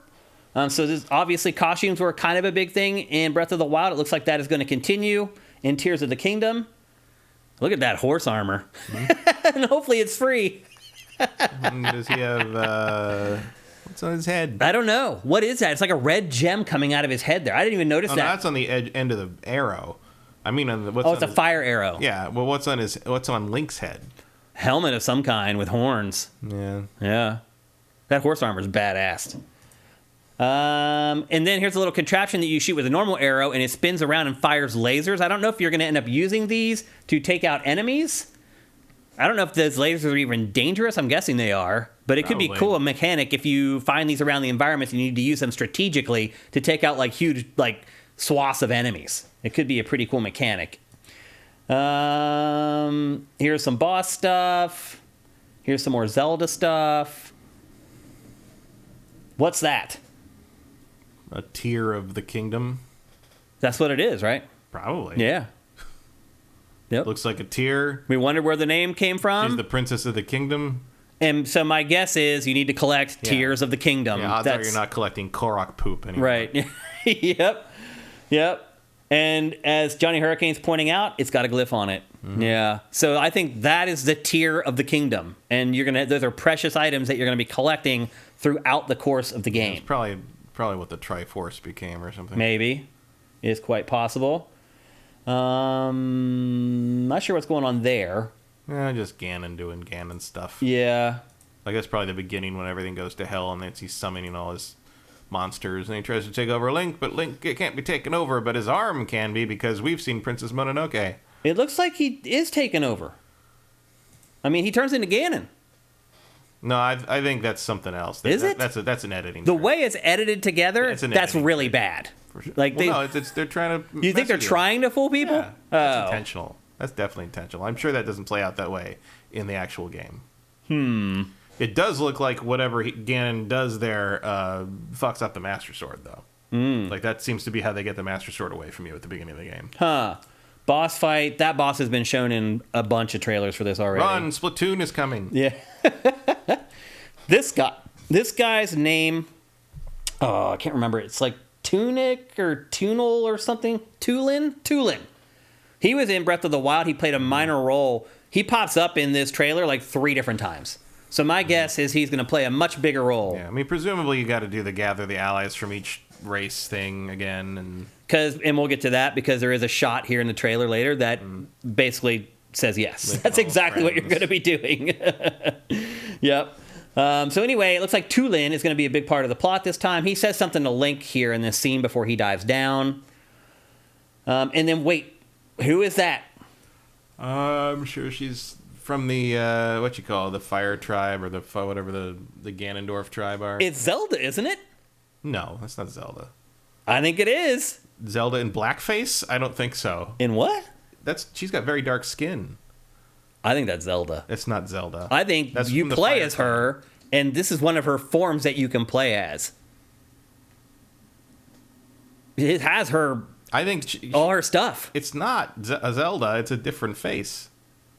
It could be Zelda, her older. Zelda doesn't have a nose like that. No, you're right. She does have a the nose does look different. She does have a Tear of the Kingdom, but I think that's what you're collecting from all your different allies. Mm-hmm. So I don't know. Isn't that Zelda's jewelry? No. No? I mean, if it is, I mean, it might be similar jewelry because I think everybody who has one of those tears is probably using a similar. I mean, whoever gave everybody the necklaces with the tears, they're all from the same maker, probably. Mm. But that is not Zelda. Okay, we'll see, won't we? What's next? I don't know what's going on here. That looks like. What is it? The one of the other bird people a little bit. Or is that a Gerudo? It looks like a Gerudo to me. Based on the sword, too, it looks like a Gerudo. Yeah. She does a scimitar. But I'm not sure. And then this shot. This is the shot I was talking about. You're talking about gathering all your allies. Mm-hmm. There they are. And I like how some of it's like makeshift. Who's the Wish.com Link on the left, I wonder? I don't know. That dude looks a lot like Link. Yeah, I agree. And you got the dude with the bucket on his head for a helmet. Like it feels like villagers represent. Yeah, it feels like some of your allies are going to be these ramshackle. There's what's your name? Impa? Is that your name? I think. And the son of the Goron. Yep. Goron. Yeah. I recognize some of that. Looks like your little army that you're going to go into battle with. And then here... That's the hot fish guy everybody likes. Yeah, but you're teaming up with him. You're fighting. Mm-hmm. He's fighting alongside you here. So there's definitely some cooperative elements here in the game beyond kind of the outpost stuff that we talked about at the beginning of the trailer where we saw like the rank and file people like fighting. This is more if there's definitive. Maybe, there might be some kind of stronghold thing where you have to attack strongholds. You maybe pick somebody to come with you, or it might be a big story-based mission where everybody's involved. Yep. Running into battle, there is the Gleeok, which has been in a trailer before, and the Gleeok has been in Zelda for forever. If you're a fan, you're well aware of that enemy. And wasn't that technically kind of the first boss in Zelda history? Yep. And then this scene, these final scenes with Zelda, more hints that she's playable. At the end of this. She says, "Link, you must find me." Well, you're right behind the Temple of Time. Yeah, we already know. We know where you are. But you think we didn't play the first one? Yeah. Yep. Yeah, and then that's pretty much the end of the trailer. My question after seeing this, my kind of big question after watching this and going frame by frame with it is this game split into two parts? You play as Link, you play as Zelda, and then you jump back and forth, kind of like how you time traveled in Ocarina of Time, where there was kind of like these two separate games where you played as young Link and adult Link. Now maybe there's two separate games, one where you're playing as Zelda and one where you're playing as Link. I don't think so. No? If you play as Zelda, I'm guessing it's going to be more like playing as Ciri in Witcher 3. Okay. Because one thing that I don't think they would do is take all your stuff away from you. Because you build Link up and you get all his ability. I mean, I guess you could transfer them all to Zelda, but like that seems very contrived. Yeah. I feel like people are not going to want to give up their Link for the sake of a plot twist. So you think they'll just take turns, basically? You'll play Zelda for a bit, then you'll jump to play as Link. Like I'm iffy on whether Zelda will be playable. I think it would. Oh, really? I thought that was one of your big strong points. I thought it would be early on. I thought like one of the no-brainers of where to go next with this would be have Zelda be a co-op character. But it seems like they didn't. I don't think it's co-op. I think you play separately. Yeah. I don't think so at all. No. You don't think you play as Zelda in this? I think they'd mention that. I think they talk about it. I mean, let's be honest. If this is truly the last trailer, there's a lot that they aren't mentioning. Like, a lot. I'm not sure there is. Oh, I also forgot. I mean, obviously, there's a lot of stuff in the world to go poke around at. I also forgot the I am pretty much at the point. I don't think there's a playable Zelda. I don't think there's dungeons. I don't think any of that's in there. I think they would have said something. Also, I forgot to... I missed it somehow. Oh, that was it. Perfect timing, actually. That. So people are saying if there are dungeons, there's the dungeon. I don't think that's a dungeon. I think that's just an underground area. So I think that's probably where that minecart thing happens, but I don't think that's a dungeon. So there was the first TV commercial for this game leaked. And we had it up. It's funny. We had it up on Sifted. And like nobody had it anywhere. And none of you guys watched it. Literally nobody watched it. Like I went and found it and got it, uploaded it to YouTube, assuming that YouTube was going to like copy strike it out the butt. I put it up so you guys could watch it until YouTube took it down. They never took it down, and you guys never watched it. That's because nobody can tell what's new footage from this game anymore. And it's new footage. It's all the same. Yeah. It's the same. The TV commercial has new footage in it with hints in it and stuff. And you guys didn't watch it. I don't know why. But one of the things that's in that is there's a shot of him underground, and people were able to see the coordinates of where he is underground. And he's like 5 miles underground. Like he is farther underground than the islands are up in the sky. So it appears that there's this huge network of stuff underground. I mean, my guess is that basically you would, whatever takes him underground, like is a big elevator kind of thing, and you go way down because it gives you room to build the underground area. I wonder how healthy is that ability to teleport through rock? Like, is there a limit? Or if you're a mile below ground, can you still teleport up to the surface? I imagine that's only for local use. That's what I figured. I don't think you could go up through the ceiling there. I mean, that's probably why there's high ceilings in that area. In that shot there, yeah. Anyway. It's a weird thing. It's almost like it's like giving you a debug tool almost. It's a little bit. Very strange. It is weird, yeah. So anyway, that trailer loaded with stuff. But that's it. That's all we're going to get. Again, I think we'll get a launch trailer, but I think it's just going to be one of those emotional trailers with shots of Zelda and Link riding the horse, Zelda reaching out for Link. I think it's going to be that kind of type of crap. I don't think it's going to actually have a lot of meat to it. No, I think it'll just be the same stuff we've already seen recut into a trailer. Yeah. So now that we've gone through all this shot by shot, has your excitement or anything changed at all? No. I mean, it didn't get worse, but that was the job of the last thing that they showed. Showed all the weird constructing crap. And all the stuff that we hoped that was going to be gone that wasn't gone. Yeah, it just, I like Breath of the Wild, didn't love it. And this just looks like more of the same with a little more annoyance added. And it doesn't look like they've addressed the things that bothered me about the first one. I agree with that. Which was no dungeons and weapon durability. So I'm still holding out for dungeons, man. I just feel like they can't make this game without them. Like, it was the one thing that everybody complained about. Everybody. Yeah, but Nintendo doesn't respond to criticism that way. Oh, man. That would be such a huge mistake. It would just be monumental. The way they approached what they're showing here, I guarantee you that the dungeon idea just would have felt too much of a constraint to them. Maybe. It would require you to go in a certain order or expect you to have this and that when you go in this one. Because the dungeons always build on each other. Like, once you have one ability, you can go in this other dungeon and figure that out. And I think you could have done something where you made it more like the first Zelda game, where you could wander into almost all the dungeons in the first Zelda with completely unprepared, and the dungeon did not give a shit that you were just gonna get stuff. Well, you could do that in Breath of the Wild. You could fly straight to Ganon. You could fight the end boss once you build a contraption. Right. You could start the game and fight the end boss immediately. Right, but at a certain point, you have to be like, okay, either you need to have the equipment to get to the end of the game, or you can do anything you want. And adding dungeons is going to make you make a choice on that, and I think they probably chickened out on it. Here's something else that makes me believe that there are dungeons. The bosses that are in that trailer. So think about Breath of the Wild. How many boss fights were there? Not too many, but I think they're in the open world. I think they're things I think that might even be what those glyphs are. Like signifiers for bosses. For like a boss. Interesting. And probably it's not just like, land and fight a boss. It's probably got to do something to sort of activate trigger it or unlock it or whatever, and maybe you won't know what it is until you get certain distance in the story or whatever. My guess is that you cannot just fly to the end boss in this one. And that'd be my guess too. The game immediately. I mean, that was a neat trick in the first one, but you've seen it already. Yeah. But I mean, if you think back to Breath of the Wild, like you just fought like different versions of Ganon. Like there weren't really bosses in the game. There were like little mini bosses out in the open world. But and there were bosses in the Great Beasts or whatever in the little the mini dungeon. Mm-hmm.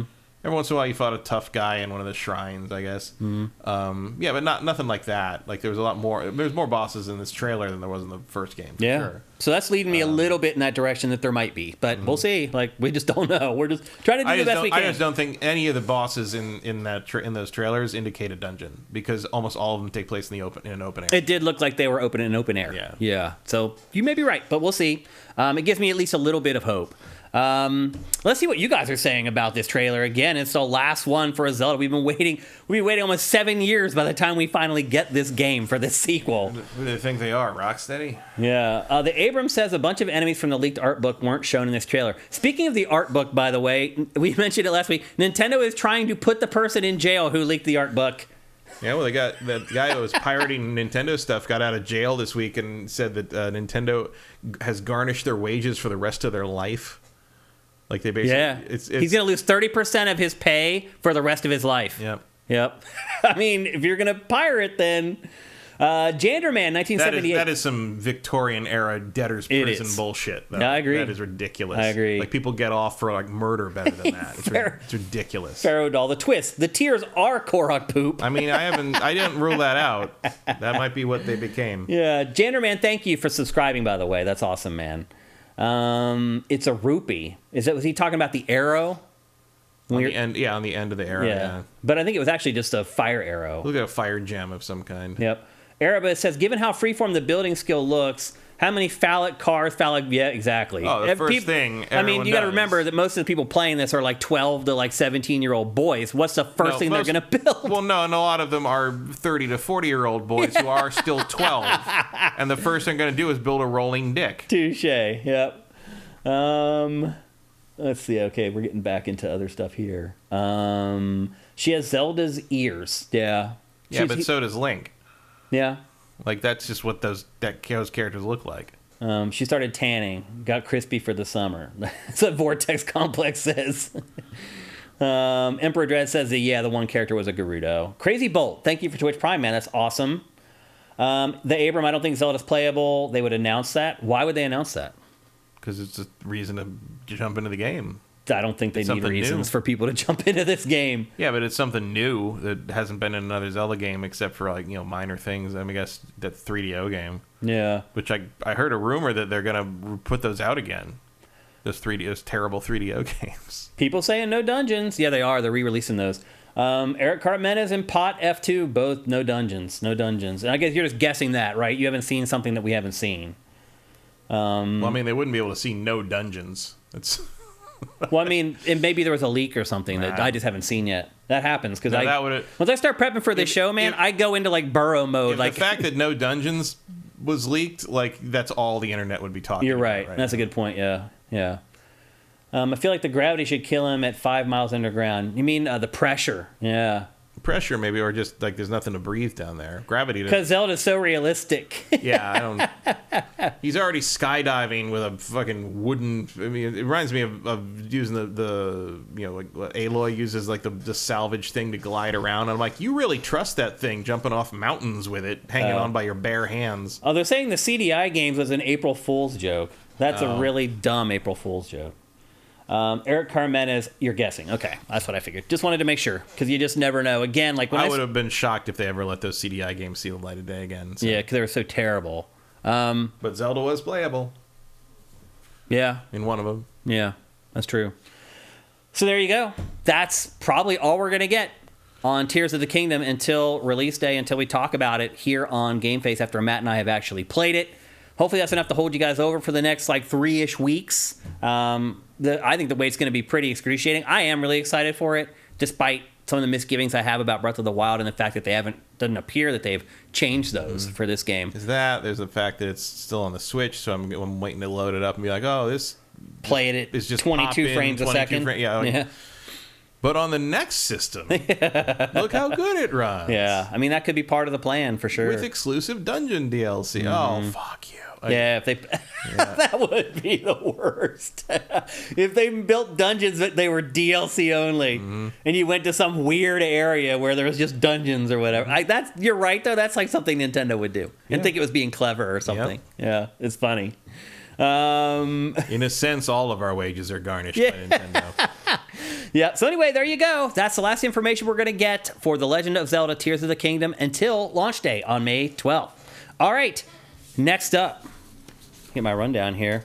We're going to talk about that shooter that I mentioned while talking about Zelda. This is not the game I was talking about where I said you build stuff. That's coming later.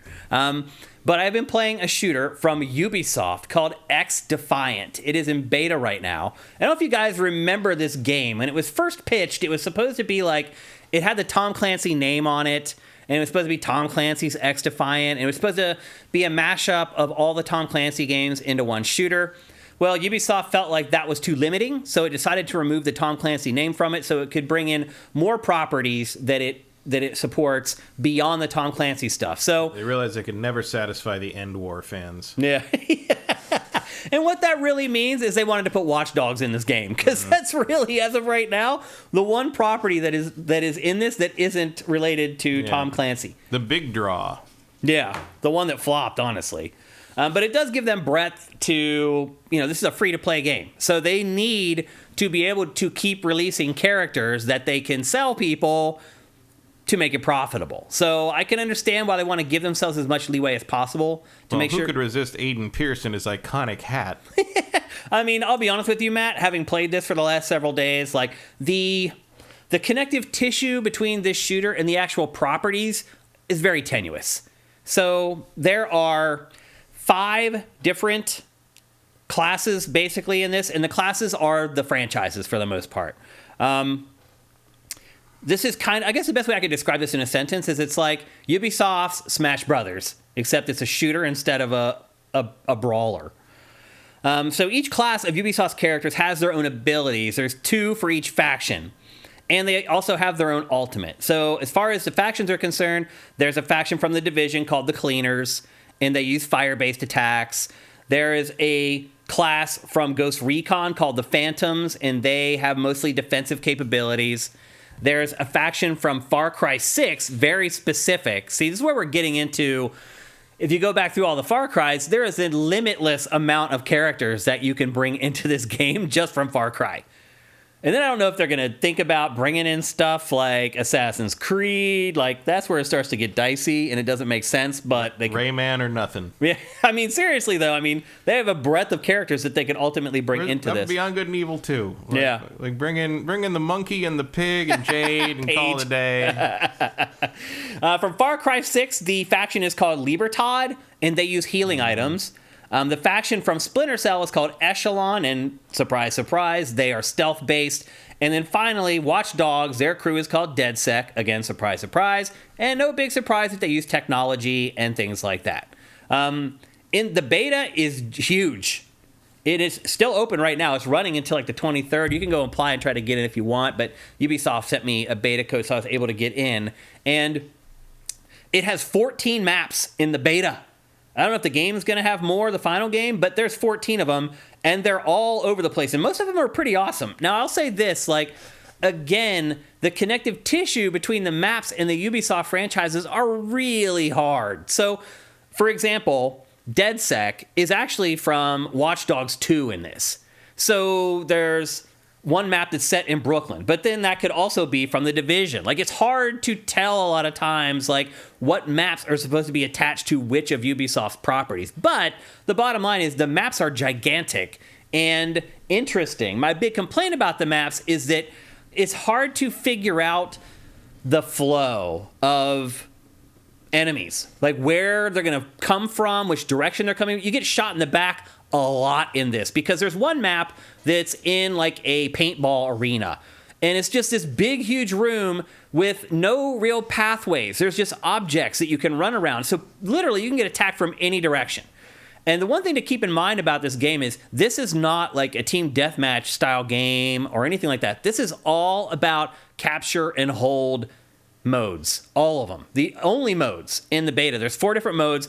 All 4 of them are capture and hold modes. Now, they're different kind of permutations. Like there's escort, which is Overwatch style, where you escort like a robot from one spot to the next. One team escorts a robot. The other team tries to stop the robot. Again, very much like Overwatch.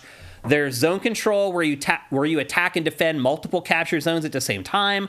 There's the traditional domination, which if you've played any shooter, you know how domination works. Those are static zones, 3 static zones that you attack or defend at will. And then Occupy has just one single zone that moves around the map. And those are the modes that you play. There's no team deathmatch, none of that kind of stuff, none of traditional shooter stuff. It's all capture and hold, team-based mechanics. There's 12 players per match. Before each match, they present you with 2 different maps. You can vote on them. I don't know why every shooter doesn't do that. Like Call of Duty goes back and forth on that. One game will let you vote on maps, the next one won't. It's stupid. I don't know why they remove it. You should always have at least some semblance of control over a map, if you ask me. But in this one, you can choose from one of 2, which is better than none. There's 24 different weapons in the beta. I don't know if that's going to be the final number, but they check all the stereotypes. There's shotguns, assault rifles, bolt-action rifles, SMGs, sniper rifles, pretty much all the stuff that you would expect. And then there's 44 different attachments to be used across all those weapons. And one thing that is different with this versus Call of Duty is that the attachments are universal and work on pretty much all the guns, whereas with Call of Duty, if you pick a specific gun, there are some attachments that will never attach to that gun. It does have pretty much the same. In Call of Duty, they call it Pick 10. In this, I think there's 8 things you can attach to each gun, but it does have the Pick 8 system where you can only attach so many things to it, and then if you get to the point where you have all the attachments you can attach, you have to make some hard decisions on which ones you want to get rid of. Again, very much like Call of Duty. You can switch your loadouts on the fly. Not only can you switch which loadout you choose, you can edit the loadout during the match. Again, a lot of shooters don't do that. You have to change your loadouts between matches, and a lot of times you can choose between them, but you can't. Just not catching on to what you're doing here. Oh yeah, I'm hiding. This is the logic though behind these type of modes though. It's like you figure out the pathways that they're going to be coming, and then you sit there and you mow them down until they figure it out. So I had trouble doing that in this game because this is one exception. This map has this area, a bunch of pathways, and then another big open area. And so you can always figure if I spawn on this end, they're coming from the other end. So this was one exception. For the most part, though, the maps are not like this. They're just these big, open, sprawling areas where there's really hard to figure out where the other team might be spawning from and coming from. So as I said, the whole Pick 10 system is in the game, and you can switch your loadouts on the fly. You can also swap the class that you want on the fly in between deaths, so you're not locked into something when you start a match on this. I like that. I feel like a lot of shooters should have that ability. Call of Duty doesn't always have that. Here's a big thing, though, Matt. There is no aim assist in this game. None. I don't know why they've decided to take it out, but I'll tell you what. If people playing on PC, wreck shop in this game. Every single game at the end, the leaderboard, top 5, all PC players. I don't know why Ubisoft has decided against an aim assist for console players, but it is an interesting question, how much aim assist you give the console players so that they're ultimately on equal footing with PC players when you're playing in crossplay. What's happening right now is not working. So they need to add some semblance of an aim assist because, again, console players finish at the bottom of the leaderboard every single time. PC players finish 45-4. It's crazy how fast that they can scope you in. I'll be honest with you. When I first started playing this, I couldn't even get a kill, Matt. It took me probably 4 hours of playing it and unlocking enough stuff before I could compete. I could not find it felt like my bullets were not there. I would shoot somebody and they would lose no health. And then finally I figured out a combination with the AK-47 that you're seeing right now with a 4X scope and then my 7 other pick 7s. I found a gun that actually did damage and killed enemies. And then I was fine. But I played this for 4 hours before I could find a gun combo where I felt like I was competitive. So I don't know what's going on with this game. Part of it might have been there's no aim assist. It doesn't help. But as you can see, once I got a gun that actually did damage, I did fine. So I don't know what's going on with the aiming in this. I don't know the crossplay stuff. It's still not, again, this is beta. This is why they do this stuff. To see, oh wow, PC players are winning every match. So we need to do something to help the console players. That's all the data that they're getting from this. That's what they use to make decisions like that. So I think ultimately when the game is finished, that stuff should be ironed out. I'm just telling you what I played. So no aim assist. The haptic feedback is terrible on the DualSense. Like the guns feel like you're not even shooting anything. That's another art of game development that some developers are good at and some just aren't. I don't know why some can't do it, but like the DualSense in this felt trash. It either didn't feel like you were shooting a gun at all, or it had these weird kind of hitch points while you were firing. Like it was so almost non-noticeable that I didn't turn it off. Because every shooter I play, I turn off the haptic stuff. Because it's like so good that it becomes distracting and you can't play as well. But in this, I hardly even noticed it, so I never even turned it off. Which is just kind of an interesting anecdote. There's no prone in the game, so you can't lay down. That drives me crazy. Again, I have no idea why any shooter does that. Particularly if it's zone control. It's like if it's zone control, I should be able to lay down and camp to defend the capture point. Instead, again, in conjunction with the maps that let people come from any direction, you can see it on this map. Enemies come from every direction. So in conjunction with that, not being able to lay down, like you never feel safe in this game. Maybe that's the intention. Maybe some people like that. I don't like it. I like being able to go prone and be sneaky and be able to hide and like defend. Like I would like to be at the top of that stairway right there and lay there and look at the capture zone and wait for people to come in and attack them and defend the zone. But it's just really hard to do it. You just really can't do it in this game. And I was disappointed in that. There's no kill streaks. There are. It'll say you're on a kill streak if you're on one, but there's no rewards. You don't get like these crazy things that you can do or specials or whatever. Now each character does have a special. You can see in the bottom of the middle there. This character, I have a proximity mine on the right. I have like a crazy like fire blast on the left. And then the ultimate is, I believe this is the cleaners. So my ultimate is a flamethrower. The ultimates in this aren't that flashy. Like one of the cleaners, like you get this weird little bot that like will shoot and fire. It looks kind of crappy.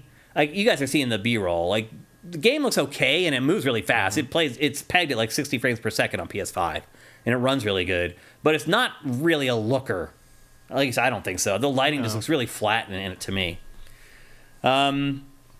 Mantling, not great. It works, but it's very weird and kind of hitchy. Like in Call of Duty, it feels like this very fluid thing where you really feel like you've got the momentum and you're bounding over top of objects. In this, it's this weird, like, hitchy process of it just doesn't flow. That's definitely something that they could work on big time when they go back to the drawing board with the information that they're getting from this beta. And then finally, this is going to be a free-to-play game, and this is a beta, but they did have kind of a makeshift battle pass in the beta. It had like 10 things you could unlock or whatever. And I don't know if it's going to be indicative of what the final game is going to be like, but if it is, the battle pass in this is slow AF. Now I'll say this, the rewards were okay as far as like motivation, like, oh, I want that. So I want to keep playing so I can unlock that. That part of it was okay, but it literally, I don't know, I probably played 4 or 5 hours before I went to level 2 in this game, in the battle pass. So that's something that they could tweak easily, is how quickly you go through the battle pass. Well, depending. Like, if they can't create enough awards, then maybe they do have to keep it at a slower pace. I don't know. But it could be for a reason. The matches are really long. Like, you can see up there. Look at the score. Yeah. And there's still 4 minutes to go. Like, the matches are really long. Again, they're 6-on-6, and I think that's right for the map sizes. I never really found that I wasn't in conflict. In fact, the problem was, like, you're always in conflict because the enemies are coming from, like, every direction. Like, look at this map. There's no way to know where an enemy's going to come from. So you get shot in the back all the time. So I would say I enjoyed this, but I think, you know, we talked about a Ubisoft game about a year ago, maybe a year and a half ago, called Hyperscape. And it was also a free-to-play shooter, Ubisoft's attempt at a free-to-play game, a game as a service that can keep generating revenue for years to come. And it actually was something unique and different. It had a lot of verticality. Remember, you could like go all the way to the top of skyscrapers and like, this is just very generic. This is like Ubisoft's Call of Duty with Tom Clancy characters. it feels like Call of Duty. The speed of the gameplay feels like Call of Duty. The pick system to set up your weapons feels like Call of Duty. The amount of time in between matches is very fast like Call of Duty. It really feels like this is their attempt to take on Warzone.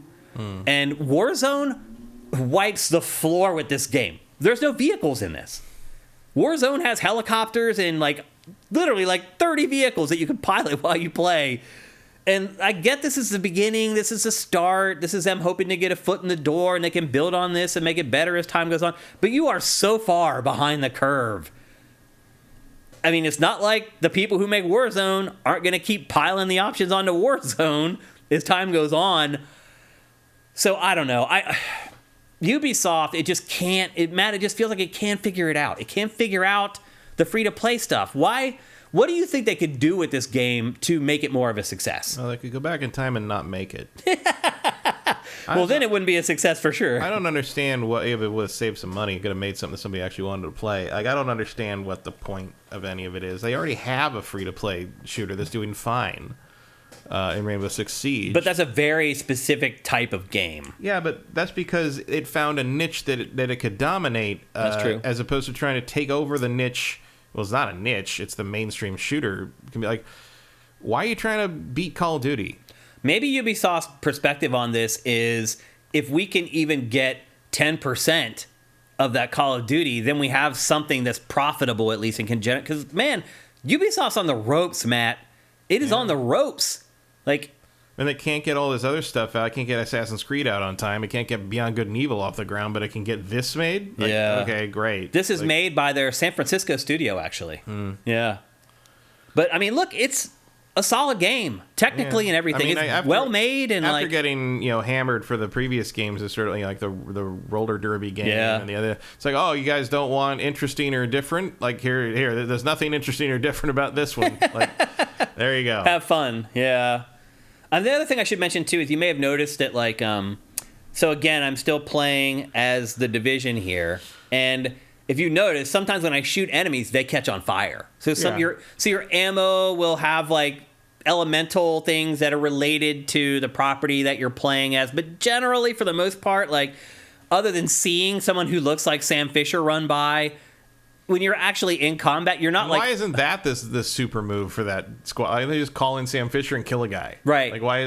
He wouldn't it be awesome if Sam Fisher just came down out of a parachute out of the sky? Yeah. Whoever you're aiming at, he just jumps. He just jumps out of the sky. Suddenly appears behind them and cuts their throat, and you hear Michael Ironside say some mean thing, and that's the end of it. I mean, again, Ubisoft should have called the Duck Consulting Agency because we could have made this game better. I guarantee it. I mean, there's a bunch of things you could do. I mean, talk to Nintendo, see if you can put a Mario team in here with their laser guns. Well, it is called xDefiant now. It's not called Tom Clancy or Ubisoft or whatever. That's an incredibly terrible name. Yeah, it is. I don't even know what that name's supposed to mean. Well, people are also confused on whether you actually pronounce it xDefiant or cross-defiant because the X in front of it is lowercase. Right. So I think it's actually xDefiant, but people are wondering. So to your point about it's not nonsense. A great name, it's both nonsense. People don't know how to pronounce it. Is probably not a good sign that you have a great name that you've settled on there. So I did have fun playing this, and I'm not going to go into some of the issues I had because it's a beta. When I first started playing, it took forever to get games, but they issued a patch out of nowhere, and then suddenly I could get into games just like butter. And that's when I really started getting into it and understanding its nuances and what it's trying to do and things like that. So, look, I did have fun playing it, but I got done and I was just okay, I guess I'll go back and play Modern Warfare 2 now because it has so many more features. Way more modes, way more options, way more weapons, way more attachments, way more maps, way more everything. UB Shootin' is a better name for this than xDefiant. Yeah. Anything. The lower third? Yeah, anything. You be shooting. Maybe they'll change it to that, and they can make the check payable to the Duck Consulting firm. We'll take their payment. But anyway, there's no solid release date for this yet, but obviously it's in beta right now, so the game's coming out before the end of the year. Provided they don't decide at the last minute they also need to make some crazy drastic change to it, which they might, depending on the feedback that they get from this. So again, I did have fun playing it. It's a solid game and well made. The craftsmanship is there. I just think it's too low on features right now, and it's starting at 0 when there's all these other games that are at level 10 already, and it's at level 1. So there's nothing compelling about the properties involved to get people to be patient about that. Because they have, in my opinion, they haven't incorporated them well enough. Like, it just, when you play it, you don't feel like you're playing Smash Brothers Ubisoft shooter. No, you're just playing. It's like if Smash Brothers was just like all like the third tier enemies from Nintendo games. It's like finally you can play a Waddle Dee and a Goomba against each other. It's like who cares? Is this a bunch of random nobodies? Yeah, there's 3 different characters for each class, so from each game. So from Far Cry 6, there's 3 different characters from it, but they all basically do the same thing. But they're cosmetically a little different. But like for example, like the Splinter Cell characters, they all just look like Sam Fisher. Like they all basically look the same. There's one that's a girl that doesn't have the mask on, so she looks different. Like there's not a lot of variety when you get into each individual game and the 3 characters. And like, where's the personality from those games? Like, where's the? For example, you came up with a brilliant idea. Why isn't stuff like that in the game? Where's the Chihuahua? You came up with that like that, man. Where's the Chihuahua with the wheelchair from Far Cry 6? Why isn't he? Why isn't he a special attack? Yeah, like you should be able to like use him and like send him out like as a little like seeker drone or whatever, where he drops a bomb and attaches it to someone's leg or pees on his leg. Like we're coming up with better ideas on the fly right now here on GameFace. That's crazy. That's crazy. So. I don't know. I don't think it's going to be another Hyperscape. I think it will get some traction, provided they don't make drastic changes and it ends up being what I played. I think it will get some traction, and I don't think it'll fail like Hyperscape and be gone in a year's time. But they have a lot of work to do. And that's the problem with like trying to get in on this stuff late, is that your competitors, if they found a successful game, they've been building on that for years. Like, how do you take on Apex Legends at this point? Like, you really can't. There's no taking it on. Like, how do you take on Warzone at this point? You really can't. So Ubisoft is kind of in a tough situation where it's like, you got to start somewhere, but when starting somewhere means that you're in 5th place or whatever, like, is that going to sustain the game? Or are they going to stick with it? Where's the gap there? Like, where's the, it's like taking on PUBG. Okay, we're AAA companies and we can get production values that PUBG could never match. Yeah. How do you take on Fortnite? Well, Fortnite is a very specific art style with a very specific target with a very specific feel, and we can go more, more like military, more serious. Like we can do that. But like now what? Like that was it. Like that was the Battle Royale. You've got basically the 3 pillars of Battle Royale is jank ass original, cartoony kids version, and serious military. Yeah. And what is this doing that's different from those? Yeah. Nothing.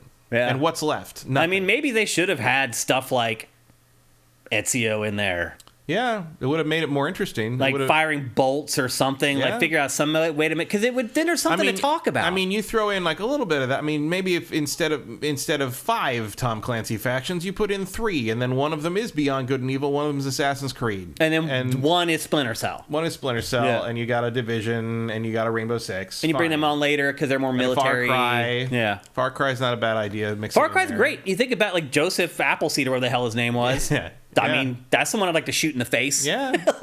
And they can do like weird drug abilities and things. Absolutely. Like, they could do some weird thing where they shower you with powder and like you go crazy for like, I mean, there's stuff you can do. But all of a sudden, you like. Why are we the ones coming up with the good ideas? All of a sudden, you don't know whether the markers for friend and foe are accurate. Right? Anymore, Maybe. Like that. I mean, most shooters don't have team damage anymore, but you could. But in this case, you would for a few minutes. Yeah, for just a couple minutes. Yeah, it'd be cool. So anyway, as Matt and I are demonstrating, there's a possibility to make this stuff work, but what's in there right now is not working especially well. Vincent says, meanwhile, COD is launching a free multiplayer week tomorrow. Yeah. I mean, this beta is closed, by the way. Like, you can apply and get in, but most people probably aren't going to get in. And so it's not like a thing that everyone's talking about right now. Maybe they'll do an open beta eventually, and then that will kind of happen. But right now, it's pretty much just like really hardcore Ubi fans and the press is playing it. So what if a team was just the Just Dance silhouettes? Yeah. Seriously, though, you're right, though. Like, now they've dropped Tom Clancy, they can do that kind of stuff. Like, they can do fun stuff. Swan Senpai says, your idea would take too much effort. Like, that's what it takes. Like, it takes effort to succeed in anything. Yeah, I mean, you're right. But also, like, if you want to play in this space, that's what it takes. You're going to need some effort. That's the cost to get into the game to play. So, you're taking on like start. 3 800-pound gorillas here. You got to have something special in the mix. And as of right now, that's not the case. So we'll see. If you're into and again, just to be clear, this is not a battle royale shooter, by the way. This is just team-based, like team versus team. Although I wouldn't be surprised if eventually they do put in a battle royale mode. They may need to do that to survive ultimately. I mean, it certainly seems like they're ready for it in the sense of how those maps are built. I mean, those maps are already made for it, absolutely. Yeah. So, again, no release date. It is coming, I think, to everything. Lower third down there? Yeah, it's coming to PC, PlayStation 4 and PlayStation 5, Xbox One, and Xbox Series. Again, it's not really a looker. Thus, the older platforms are involved. So that's just kind of how it works. But no Switch? No Switch. Nope, because it's all multiplayer. They can't make the cloud work. So anyway, there you go. That is xDefiant. And again, probably coming before the end of the year, but we do not have a hard release date yet. Next up. We're going to talk about something Matt's been playing this week. Something that I'm glad that he played, so I did not have to play. And that is Mega Man Battle Network Collection, which includes technically 10 different Mega Man Battle Network games from the GBA era, but when it really works out, it's like 6, because some of them are color variants, kind of like how they used to do Pokemon. There's doubles of 3, 4, and 5. Yep. But this is like, for those of you who don't know, and maybe you weren't even alive when the GBA was a thing, these were kind of big games, but they were still mid. Like, yeah, they were not. People weren't waiting with bated breath for them to come out. Yeah, but they were popular enough that they got 6 of them or something. Yeah. It was pretty much the form Mega Man took during that period of time. Yeah, because we weren't getting real Mega Man games during that whole period. Like the closest was. They did like a action version of this network transmission, I think, which was brutally hard. It was also, in development for forever. Yeah. People waited for that game to come out for an eternity, and then it did come out, and it was not very good. So these were kind of the only Mega Man games that we were playing for a good, 4 or 5 year stretch there. And they put these out, every year. Oh, yeah, they came out without fail. All the time, and eventually, I think I stopped playing at 4. Because they were all the same thing. At a certain point, they were just getting worse after 3. 3 is generally considered the peak of the series. It does start okay and get better to 3, and then after that, they sort of slowly decline. I will admit I only played 2 and 3 in this collection because there's only so many hours in the day. But I played. But you didn't have to. I didn't feel like I needed to play this at all, Matt, because I played the games when they came out. Yeah, they're very faithful translations, ports. I mean, I think it's just an emulator really with some tweaks. There is a terrible filter you can put over it that supposedly smooths it, but just makes everything look like it has Vaseline on the lens. Eve Demon says that these are the best-selling Mega Man games of all time. They did. They were on the DS. They were a big deal, and the Game Boy Advance. I mean, the GBA had a huge install base. Yeah. But man, that doesn't. I mean, these games maybe sold 400,000 or 500,000 back in the day, which still seems insane. I think honestly, they sold more than that. Really? They were pretty big hits in terms of. I mean, it was an anime, I think, in Japan. Huh. I'd be interested to see actually what they did sell. Although I'm guessing the sales numbers online are wrong. Probably. Because the VG charts numbers are always wrong. Those are never accurate. The final game of the series sold a little over 500,000. That's what I thought. 400,000 or 500,000. The best-selling Mega Man Battle Network still falls outside of Capcom's 50 best-selling games. The new Legacy Collection only has to sell a little more than 1.3 million to be the best-selling game in the series. Wow. So the best-selling game sounds like it sold about 1.3 million. It doesn't say which one it was, though? No. At least I haven't found it yet. Okay. Because I thought Mega Man 10 or X, I thought that sold really well. It was a big thing for a while. Probably. But maybe I'm wrong. Maybe these did sell better. At the time, I could see these having been. But to his point, these games were popular. As far as handheld games are concerned. Anything that did sort of the collect them up, sort of a little like RPG Pokemon style thing was going to be popular there. Yep. And this is a turn-based strategy RPG that's on a grid, not on a hex grid. It is literally on four-sided squares. So it's kind of like my first strategy RPG, but there is also kind of an action element to the combat where you can kind of dodge things in real time a little bit. It was an interesting combat system, to say the least. Yeah, it was like a real time kind of almost action like turn-based RPG thing, and like there's the balance of you can shoot with your Mega Buster, which is super weak, but what you really want to do is use your chips, which are basically cards from a deck you have. Yep. And then when the little custom thing fills up, you can hit the button and choose new chips. And that's about it. Like the chips have like little thing, like you can only use things that are either the same type of chip or things that have the same letter grade on them. And that's how you need to, you're going to have an advantage if you build your deck out with like 5 A cannons as opposed to an A, a B, a D, or whatever. Yep. Because then you can use all those cannons in one go.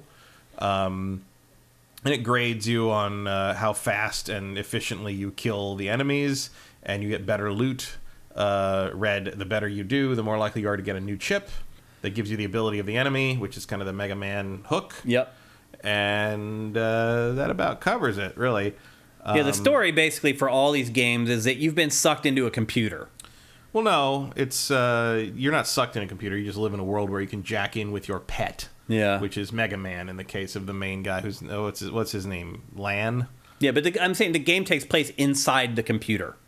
I mean, the battling does, yeah. But like it takes place you're in the real world, in like some kind of future version of Japan where everybody carries around these AI assistants that all conveniently happen to be Mega Man characters for some reason. And if you're near anything that has a port, you can jack in and poke around and do stuff. And there's a main internet you can go to and stuff. So there's a lot of like the verbiage in it is all like early internet stuff. Yeah, it's mid 2000s. Like oh, what a weird future world where children grow up on the internet kind of thing. Yeah. But it's like things like the first thing you have to do in like 2 is like your snobby rich friend is dying in her house because the gas like is malfunctioned, so you have to go into the house and like jack into the wall panel of the house and like figure out why the steam isn't clearing, and so like you'll solve a thing in the cyber world, and you come back out, and then Lan can run over and do something in the real world that helps Mega Man. So they try to do it so it's like you're kind of like doing stuff in the cyber world to fix things in the real world, and then you can do a thing in the real world that helps Mega Man move on to the next thing by removing that block. And it really tries to make these characters like the motivation for what's happening, and it's just not good. The story is definitely not written for adults. But it is. But the battle system is fun, and like you can do some interesting things with them. And like once you get some of a decent number of chips and can do some like interesting combos, that's cool. The other thing that is notable about this game is just the whole like. This game doesn't care if you know where you're supposed to go next. Yeah, like I had to look no up waypoints. I had to look up some stuff once in a while, and it turned out at one point I didn't know what the hell I was supposed to do next. Nobody would talk to me. Nothing was happening. There was no new areas to open. Nothing. And it turned out that what I had to do is go back home and go to sleep. And I'm like, no one said anything about that. That's the way games used to be. Yep. So. But I will say this: the combat system in this is unique. Like I can't really think of any other game that does this. It's like it's an action-based combat, but it's still turn-based because you can't get like multiple attacks in a row. You have to like you can move. You don't have to wait to move, but the enemies attack at a pace that they're always going to get an attack. So you always they're going to attack, you're going to attack. They're going to attack, you're going to attack. While you can navigate the grid at will, kind of. So there aren't a lot of strategy RPGs that play like this. So that is one thing I would say about this is it does still kind of play differently from anything else that's out there. But could you convince like a 13 to 17-year-old to buy this? Like, who is this for at this point in 2023? It's for people who grew up with this series. Yeah. I don't think like any new players are going to. This is nostalgia. Yeah. Purely. There's a huge market for that right now. I will say that, okay, cool. You have no excuse not to do Mega Man Legends now. Yeah. You've put out collections of everything Mega Man.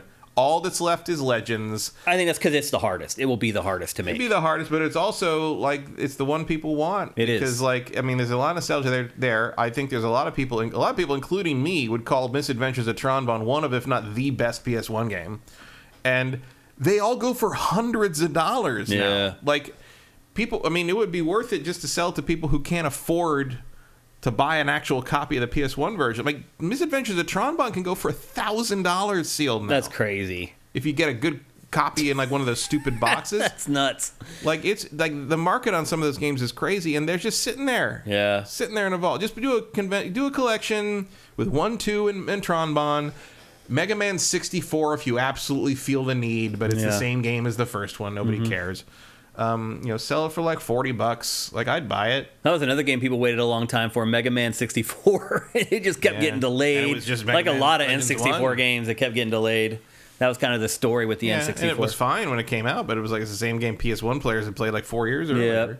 Yeah. I like the Mega Man Legends games. I think they would probably need a little tweaking control-wise, because some of that is all this, and this game comes with some warnings about that's right. About insensitive racial caricatures. And they decided not to change it because they didn't want to mess with the art, so to speak. That would require effort. Yeah, and because there really was very little effort put into this. No, that's very, very true. There's a lot of collectible stuff and like kind of like art thing. Like there's like if you're a fan, there's a lot outside the game like things to unlock and look at, which is cool. But yeah, they didn't improve the games. I mean, there's a little bit of stuff like there is some of the online features do work, which is impressive. The trade some of the trading stuff doesn't work in the multiple version ones. But like you can go online battle and stuff in some of these things, which is nice. Not that I did that, but like I was impressed that they even thought to include that. But like they didn't change it because they went the Warner Brothers route where they just put a warning at the beginning and be like, this is how things were, and this is what we did, and we this is just a thing to say like it's not cool and it was never okay, but this is what it is, and here you are. I'll be honest, I'm surprised that stuff was in the game back then. Even like it was not cool back then. Even like it's not like the world's changed all that much. Like no, but I think Japan is more aware of how stuff like that is received in the West now. Yeah, absolutely, because it's not like jaw-dropping bad, but it's just like, really? You thought that was okay to put in a video certainly something game? that wouldn't have been in a Western game even at the time. Definitely not. This is not like we go back to like the early 2000s. It's like, oh no, everybody was making jokes like that. No, this was just weird even then. But it's also weird too that it's also not a reason to not release the games. Yeah. So it's there, as long as you preface it, just like I'm okay with how they handled it. Like Warner Brothers it's just like Warner Brothers putting out the Whoopi Goldberg's like preface to all the racist Warner Brothers cartoons, saying this is a thing and we should be aware of it and acknowledge that this is part of the culture and part of this work, and just be aware of that and enjoy it anyway. Yeah. Also noticed that back then Capcom spelled Mega Man as one word. Now Mega Man's 2 words. Yeah, Mega Man has gone back and forth on that. It's weird. Over the years. Just figure it out. It's usually been 2 words. Mega Man Battle Network, I think, was the first time I really saw it spelled as one word. Even when they put them together in some of the old titles, they always made the M's big. Yep. So yeah, this is the first time I can recall Mega Man being one word. Yep. Because now they use 2. So. Part of that, I think, is because in Japan and some in the dialogue of this, he's called megaman.exe because he's an executable file. Right, yeah. And if you couldn't put it's got to be one word. You couldn't put a space in the file. Yeah. So I think that's probably why that may be right. happened. Yep. How much was his collection? If you want, there's 2 collections. It's like one. Well, I think one is like 1, 2, and both versions of 3, and the other is the 4 versions of. Yeah, digital comes in 2 parts. If you buy the physical version, it's all in one cart. It's $60 if you buy it all. Wow, it's the full price game if you buy it all. Oh, that's way too much. Yep, that's way too much. Yep. Yes, it is. It should be $30. It should be the cost of a handheld game. I mean, you can buy them separately for about that much. Yeah. Like each game separately for $30? No, each group. Like half and half collection. Gotcha. So each half is 30. I think it's 30, yeah.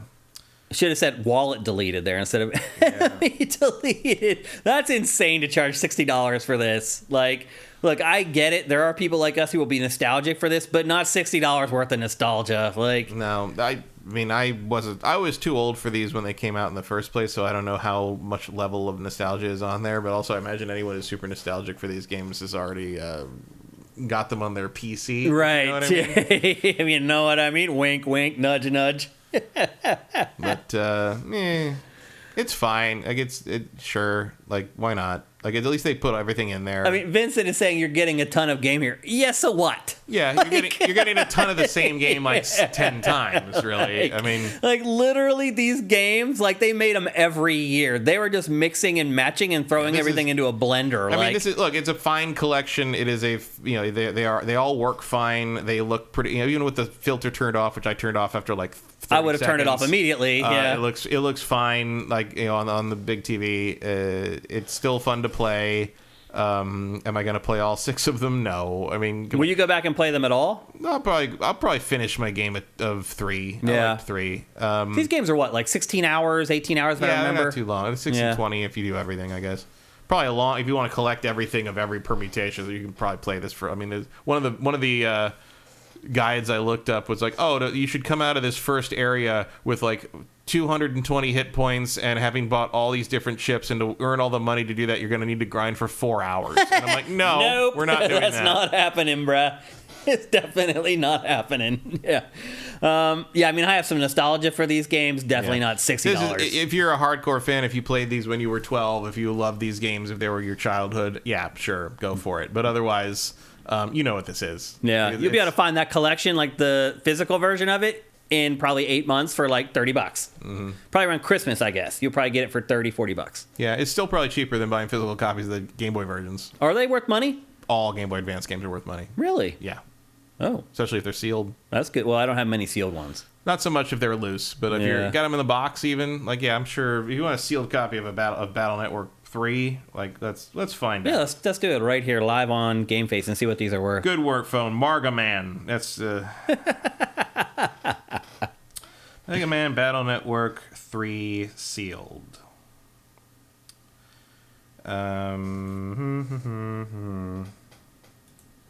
Are there none for sale? No, there's going to be some on eBay. There's always some on eBay. $500. Dang. Here's somebody selling loose copies of all of them, just cartridges, and the price they've said is $1,100. Wow. I have some of those games. I have almost all of them, I think. I have like 4 of them, I think. I don't have all like both versions of Blue. Both, Right, me either. I have one. Yeah. But I have one of each. Yeah. Because what would happen a lot of times is Capcom would send us both.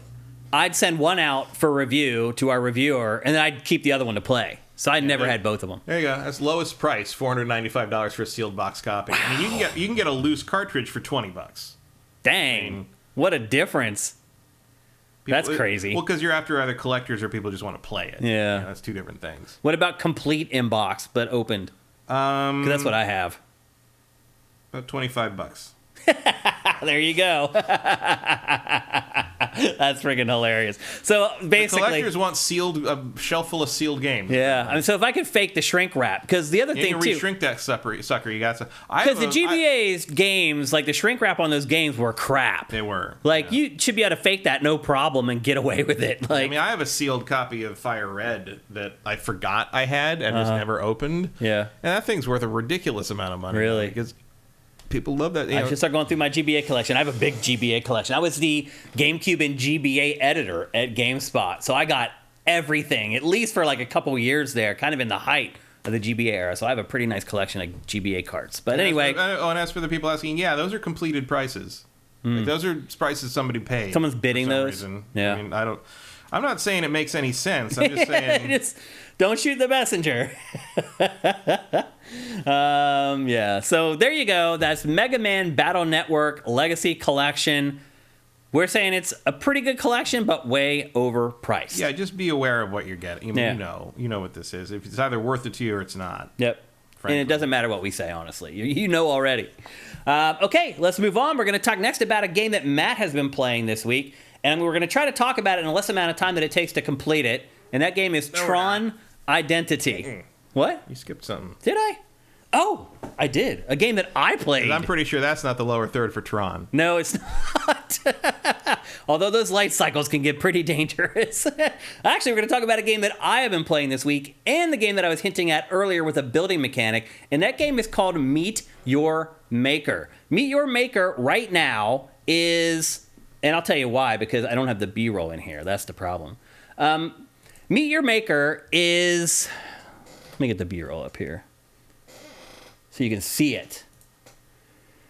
Meet Your Maker is a game where you build trap levels and other people come and play your levels. And I would just say this right out of the gate.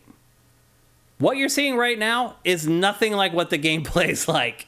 So if you watch a trailer for this, you may think that it's like a Doom clone because the trailers, the way they cut them together, they look very fast-paced, like there's a lot of action. But in actuality, people are building their own sort of trap rooms, dungeon rooms, and it's your job to go inside this thing that they've created, grab a resource, and then escape with the resource. And there's other resources that are in there that you can collect while you're in there as well. But that is the basis of the game. And like a lot of games that rely on users to create the content, a lot of it is hit or miss. Here's the thing. In a lot of games like this, you have choices. You can choose between playing the levels that the fans have made, or you can choose to play the levels that the developers, the people who are actually good at this stuff, have made. However, in this game, you do not have that choice. You only have the choice of playing player-created levels, and that is what absolutely ruins this game. So this game right now is available for free if you're a PlayStation Plus subscriber. If you're not, it costs $30 on PC and Xbox. And it launches with 0 developer-created levels. None. There is not a single challenge in this that was made by a professional. They're all made by people like us.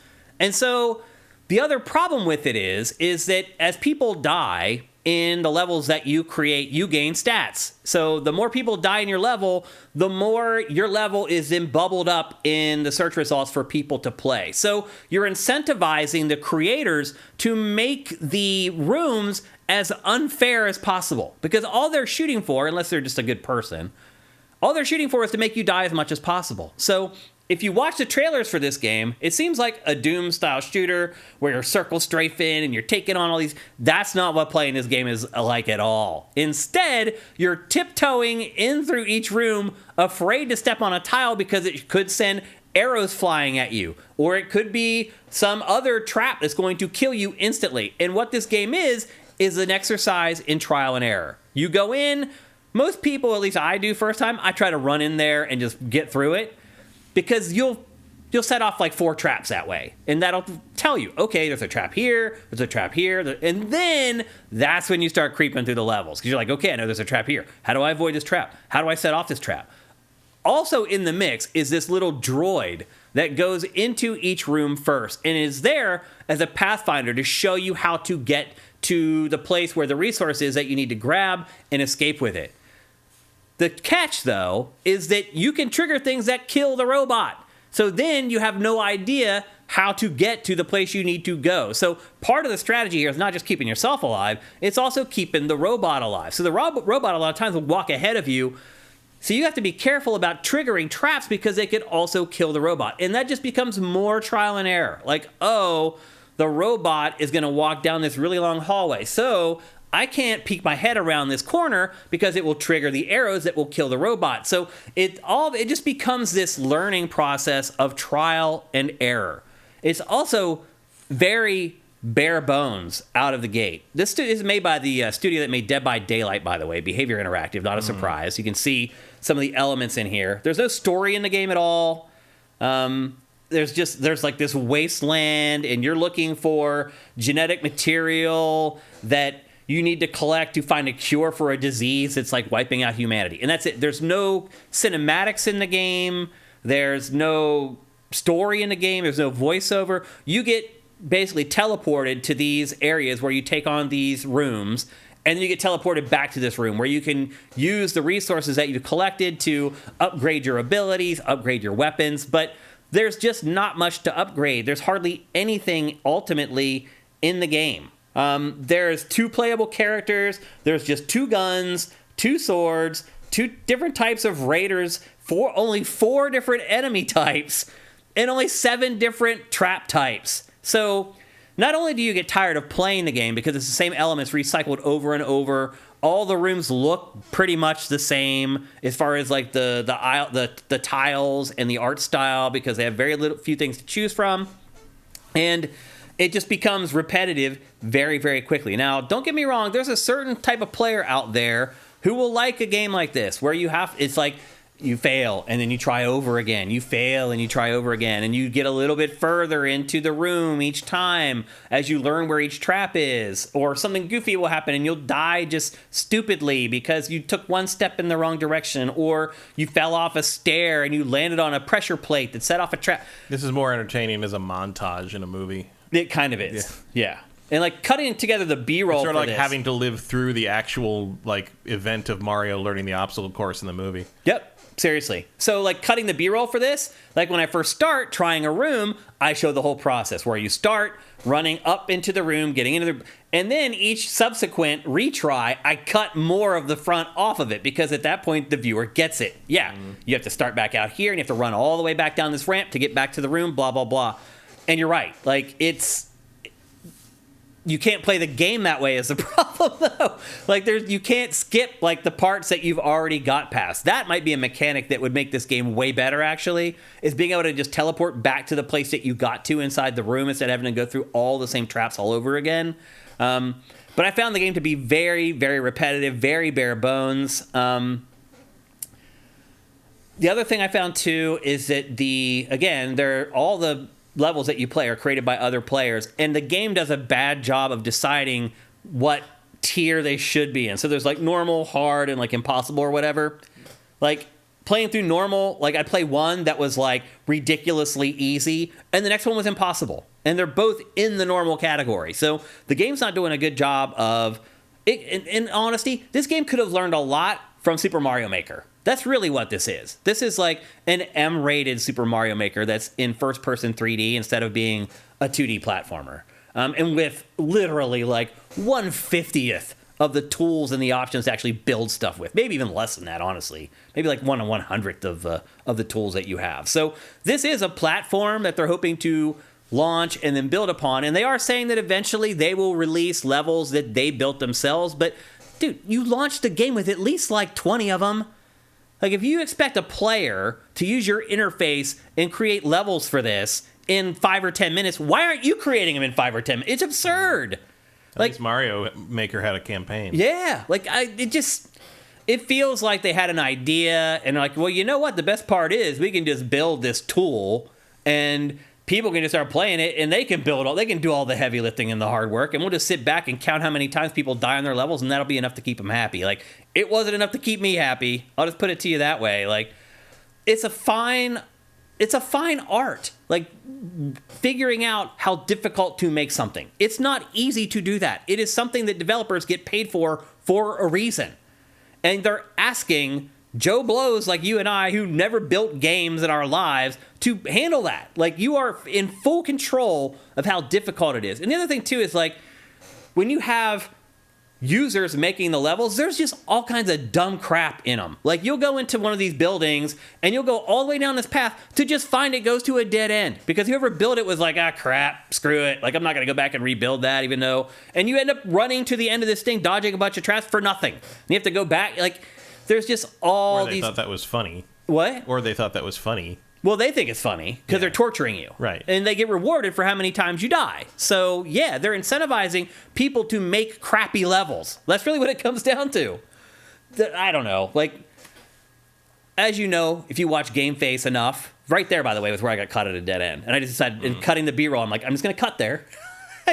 But if you watch GameFace enough or you followed me long enough, you know that I'm not a fan of games where I have to build stuff. Like, I'm not a big Mario Maker guy. I'm not a big Minecraft guy. Oh, the other thing I should mention, too, one-shot kills. An enemy hits you once, you die.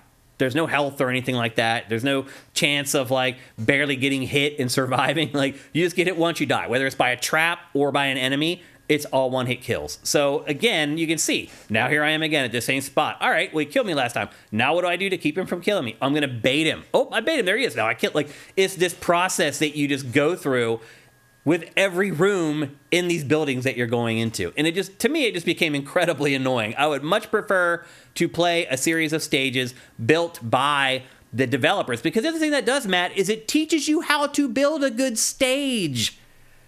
Like, they just throw you into the dark end, into the deep end here. They're just like, yep, here's the tools you got, build.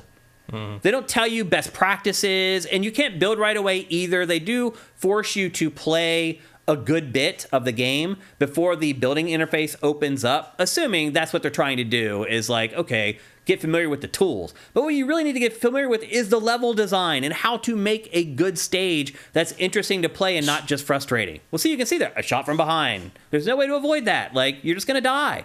So next time you go in, oh, here's this ramp. So now you run up the ramp, you tease the arrows, run back down the ramp, the arrows fire. Now you can go. But then you turn the corner and you step on a plate that fires more arrows. It's just this... I'm not a fan. Andy T. Monahan brings up a good point. Did Mario Maker have that criteria where you have to be able to finish the stage before it can be published online? Yeah. Yes, this game also has that. So that's where the robot comes in. The little robot that you follow through each stage. If the robot can't make it through, then they won't let you publish the stage. So there is kind of a failsafe there, but that doesn't keep you from creating these long corridors that end at a dead end. Like, the robot is going to know not to go down that corridor and go straight to the resource that you're trying to collect. So, I don't know. It feels like a lot of the people who are playing this are split. They're either like, this is the most brilliant thing I ever played, or they're like me, and they're like, I have no interest in continuing to play this until the developers actually make some good polished stages. Because, again, there's no rating system. Like, that's really the big issue here, is if you get in a stage like this that's just crap, you can't say it's crap so that other people avoid it. And that is probably the game's biggest failing, is that the rating system isn't as good as something like a Super Mario Maker, where you really can mostly ensure that the cream rises to the top. I don't know, maybe their developers are in there checking out stages. They're like, hey, I played this one and it's good. And they're like stealth flagging it so that it appears in people. I don't know. Saw that one coming. You saw it coming? Yeah. You saw the thing they all loaded up in front of you. This is me playing a new stage. That was my first time where I run through it, trying to trip like 4 traps. So I get like at least 4 traps the first time, and then I start going slowly. See, I just luckily ran past that one the first time because I ran so fast. And then I tried to go slow, and it killed me. And then the third time I went through, I tried to do it a different way, and it killed the little robot, and I had to start over. And that's how this game works. That's pretty much how every stage plays out. Now, look, I totally realize some of you guys may be into this kind of stuff. I'm sure by now, if you've been following me long enough, that you know I'm not. And so you're probably not surprised that I was not impressed with this game. But to be fair, some of you may really like it. You may like it a lot more than I did. But I'm just telling you what it is actually like to play the game. And I'll say this, if it does come to a day where there are levels created by the developers, I will probably go back and play it because I like the game in concept. It's just in practice, it just didn't really click with me at all. But again, if you're a PlayStation Plus subscriber, this is free right now. It's free all month long. Even if you're watching the archive of this show on YouTube, it's still free to go and grab. And I would maybe recommend giving it a try because it's a possibility that could really click with you. It didn't for me, but it could for you. So if you're a PlayStation owner and you're a PlayStation Plus subscriber, there's really no risk in giving it a try, giving it a go. Everybody else, I would never spend $30 for this game. I just found it incredibly aggravating. And it's all trial and error. You can see it in the B-roll. Okay, I figured how to kill that guy. Now I can kill him with the sword. Now, finally, I can turn this corner, but oops, I turned the corner, and the arrows flew and killed the little robot. That's playing this game. Just spelled out right there in the B-roll for you guys. So if this is something that you think you might be into, have at it. For me personally, no thanks. What do you think looking at that, Matt? Is this something you might give a try? Not a chance in hell. Yeah. Trial and error stuff, it just never clicks with me. I just am not into it. It used to be all the games were back in the day, and I don't miss it. I don't either. That's why we've moved forward. That's why I'm not playing SNES games anymore. People are always like, you go back and play the old game. No, I don't, because they're all like this. I do sometimes, but most of the ones that didn't do that then. Right. Which were not that many. Most of them were like that. It's like you're talking about like that. My ideal die and learn. My ideal Genesis Super Nintendo collections would be like 30 games maximum. Mm-hmm. Yep. And there's things I just don't like. I don't understand why people love those Super Star Wars games. They're just constant barrages of nonsense. Yeah. They're terrible. Yeah. So again, that game is called Meet Your Maker. If you do want to buy it, it's $30. I think by now you have a pretty good idea what the game's all about, and you know whether you're into it or not. Personally, I was not. Even free. I spent more time on this than I wanted to because I had to for you guys. So sometimes you got to jump on the grenades, and for me, Meet Your Maker was one of them. All right, now it's time to move on to the game that Matt played this week, and I hope we'll talk about it for less time than it took to finish it, and that is Tron Identity. It is a detective adventure built by Mr. Bithell, who's a little bit of an indie legend at this point. Pretty crazy that they handed him a big IP like Tron to make a game. Big, but well, the Disney. game. The reason I'm making a joke about the length of the game is because it's 2 or 3 hours long. Yeah, it doesn't take that long to get through. Yeah, this show is longer than this game, but there's like a reason to replay it for different choices. Yeah, so. Does it branch that much? Yes. The story? Yeah. Okay. Like people die or don't die, or this happens or that happens. Like it is significant changes based on how you do it. Okay. And the good news is it's like 2.5 hours long. So if you want to go do that again, it's not a huge commitment. Right. Like it actually makes sense to do that, to make different choices, and you can skip through stuff faster. Mm-hmm. So, but what you're seeing here is pretty much the game. It's hard to get B-roll for this game. There is no animation beyond what you see, sort of the still picture movement here. There is no voice acting. There's some, although Christopher there, I went to college with his older sister. No way. How weird is that? That is weird. I was like, did I just see your younger brother in this? And she's like, if it was a Disney thing, yeah. I'm just like, well, what the hell? Wow. That's crazy. Crazy. But yeah, it's I like it. Like, just to preface it, it is a visual novel with dialogue choices. It is very, very much a noir.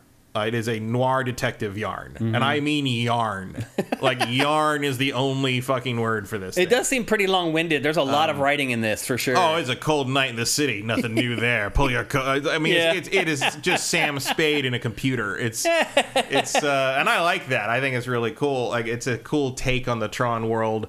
It seems to take place post Tron Legacy on that same stupid isolated server that they set that movie on, instead of actually expanding the Tron idea in any way. I did not like Tron Legacy very much. Yeah. Tron Legacy, I think, is a very good movie in its own right, but as a sequel to Tron, is fucking garbage. Yeah. It missed a lot of... Tron 2.0, the PC game, does way more to advance the Tron concept to the modern internet era than Tron Legacy ever did. It was a bizarre thing to be like, oh, it's just going to take place on a separate server where nothing has actually moved forward in computing. It's just got fancier coats. Yeah. At the end of the movie, we have to go to this super isolated place, but there's a train that goes there. What do you? Whatever. Anyway, so this is like a kind of a post Tron Legacy world of this server, the grid they call it. And it's early on. It's interesting because you're kind of, and I have not seen like the Tron Legacy cartoon series or any other external content, so I don't know how much of this is in other stuff or whatever. But it seems like basically now that Flynn has left the grid, you're sort of dealing with a declining civilization because God has abandoned them in a way. So you are what's called a disciple of Tron, and what the disciples of Tron are, they are basically detectives, but they are dedicated to the pursuit of truth. So while Tron fought for the users, the disciples of Tron fight for the truth, but they are inspired by his dogged determination and dedication to his mission. Mm-hmm. So their job is to go to they're basically like detectives, and they go places to uncover the truth. And one of the main things about them is they are not supposed to get involved, and they are not supposed to make decisions. They are supposed to just find out what's true. Mm-hmm. The nature of the game means that you are constantly making decisions and violating your code as a disciple of Tron. But where you are here is this thing called a repository, which is basically a place where they keep all this data, very important data. And there's been an explosion in one of the vaults there, and so you are called in by the head of the repository, whose name very subtly is Prince. The names in this, your name is Query. Again, going back to that early computer age. Yeah. And you go in, and basically this guy, Grish, is the security guard. He doesn't like you because he's a security guy. He's a bouncer in a noir movie, so he doesn't trust you. But you can team up with him, or you can like say, no, I work alone, and that'll change the story. You can make him trust you and then lose his trust for doing things later, and that'll make him more of a problem later or more of an ally later. You can impress Prinz, who's like, he believes in the users, and you can either play it up as a big believer of the users, or you can play it as like, that's all bullshit. and he'll react to you differently. There's all these different things. There's a character in there. There's a brand new kind of program that's never been in Tron before, as far as I know. The one main gameplay thing is while you're playing the game. Also, by the way, this game also, if people don't know what Tron is, some people may not. It also takes place inside a computer, kind of like Mega Man Battle Network. Yeah, there's a theme this week. Yeah. And this every once in a while you'll see little dots pop up, and you can move that little cursor and click on it, and it'll give you a like a little data entry for your journal. And there's like 6 per area. There are only 5 locations in this game.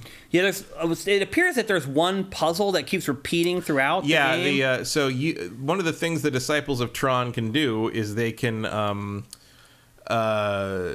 decode identity discs. So identity discs in Tron, and Legacy goes into this more than the original movie did, but identity discs in Tron are basically the discs you see them throw around, and like they have them on their backs. You see them in that shot there. And what they are is basically everything you are, everything you know, everything you could be is on that disc. And if that disc gets lost or damaged, that's basically like losing your mind. Yeah. And what the Disciples of Tron can do is they can basically defrag identity discs. And the purpose for that is if, like, and in the case of this, like the explosion that happened here caused a lot of the programs who were caught near it to lose memories. So you can defrag the disc and help them recover their memories. That's sort of the puzzle gameplay aspect. So the disc will be surrounded by these little chips with numbers and suits on them, like different icons and colors. And the way it works is basically you can take a chip and you can you see there, take a chip and you can clear either the chip next to a chip or a chip 3 spaces away.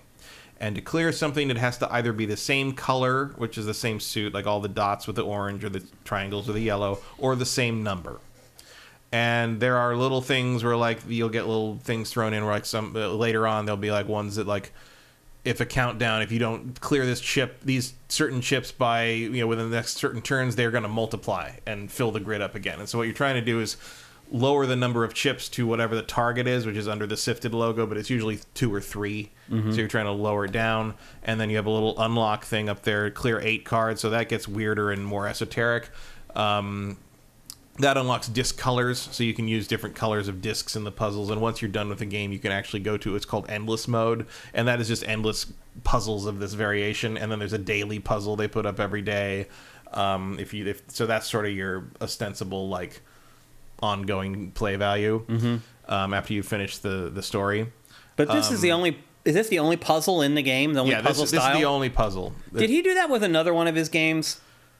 I actually am not very familiar with him. Yeah, I thought he did that with one other game where he had one puzzle that just carried the whole, one puzzle style that like carried the whole game. Yeah, I mean, I don't know. It's No the Witness. Yeah, but I also like this puzzle idea better than line puzzles. So that doesn't. Who was the developer that did The Witness? That was wasn't that Jonathan Blow? Maybe. Yeah, I think you're right. Yeah. That was the braid guy. Yeah, I think so. Yeah. Yeah. Sometimes I used to get Jonathan Blow confused with Phil Fish, but yeah, that's easy. It's probably an insult to both of them. I'm sure neither one of them would like to hear that. Yeah. So there's just basically this one puzzle style to carry the whole game, and then otherwise it's really just navigating conversations. And have you figured out yet, like, how different the endings can be based upon? Yeah, I mean, literally different people can be dead or alive, and you can either. I can't get into really what the result of things are, because one character is just entirely a spoiler to talk at all about. Can't even mention the character. Not even to mention, because it's not like the character is anyone you know from Tron, but like everything that character does is integral to like what the mystery is in this thing. So you can't really deal with it unless you want to talk about spoilers.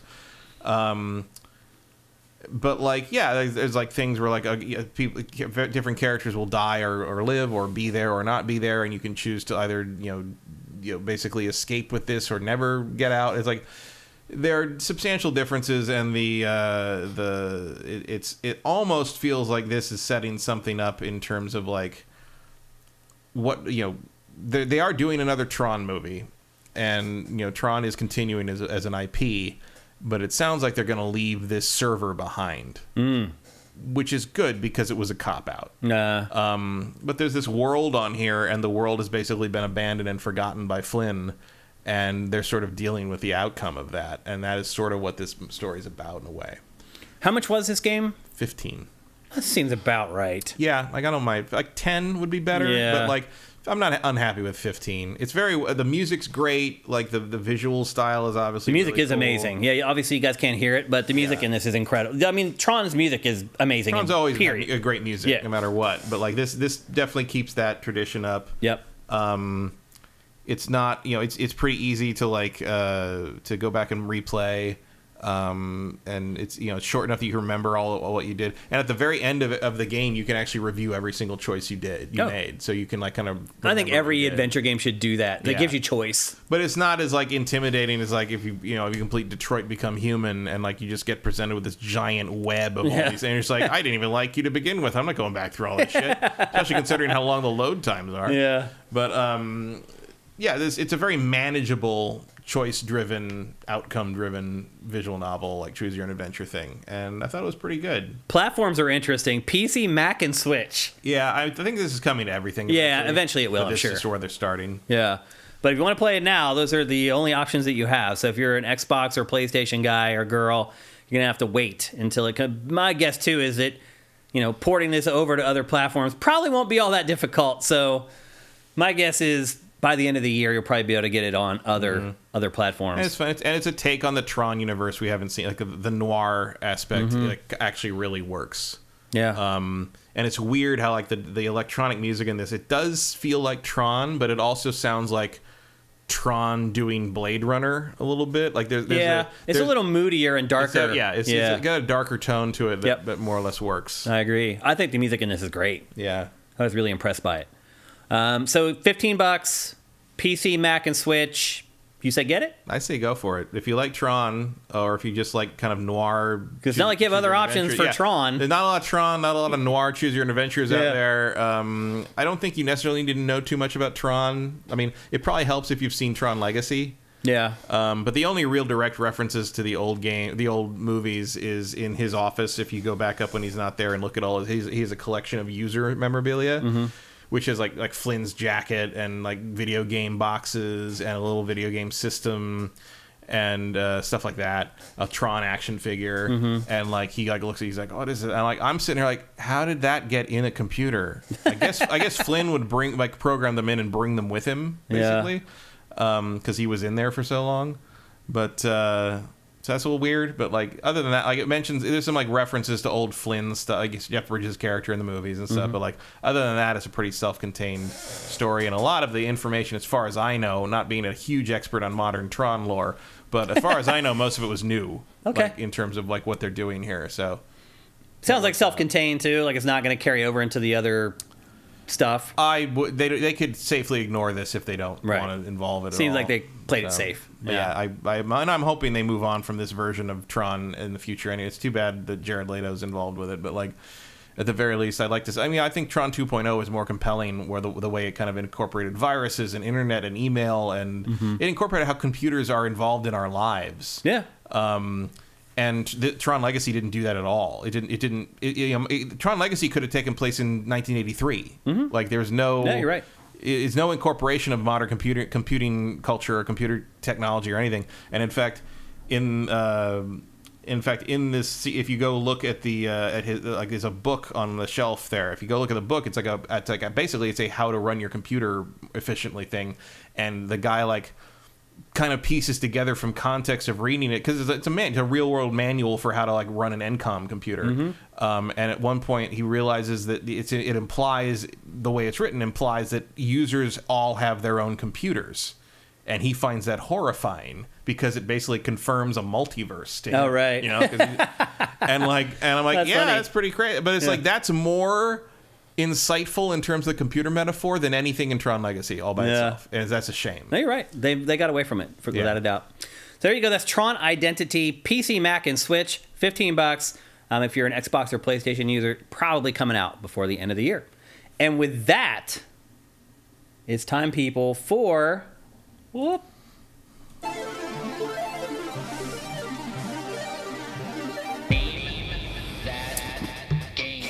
All right, it's time for Name That Game, where I show you 5 screenshots and you try to guess the name of the game before Matt Kyle. Good luck, because he's good. If you win, you get a free game, but a couple caveats before we get going.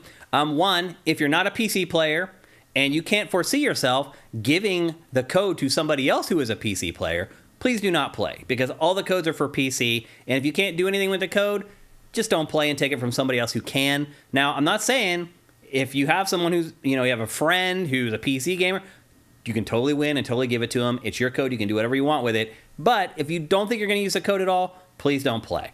If you have already won this year, do not play. You can only win once every calendar year, which makes it a little easier for people as time goes on, as the really good people get weeded out earlier on in the year. And I got to tell you, there was this run there where they got on the first image 3 weeks in a row or something. Something like that. Yeah, so people are real good. You got to be on it. The other thing, too, is that we put the chat into slow mode for this, which means you can only send a message once every 60 seconds. So you can't just start spamming game titles hoping that you get it right. You need to make your guesses count, because if you guess wrong, someone else is probably going to guess it after you put your guess in there. So don't try to spam the chat with every game title that you can think of that even might be close.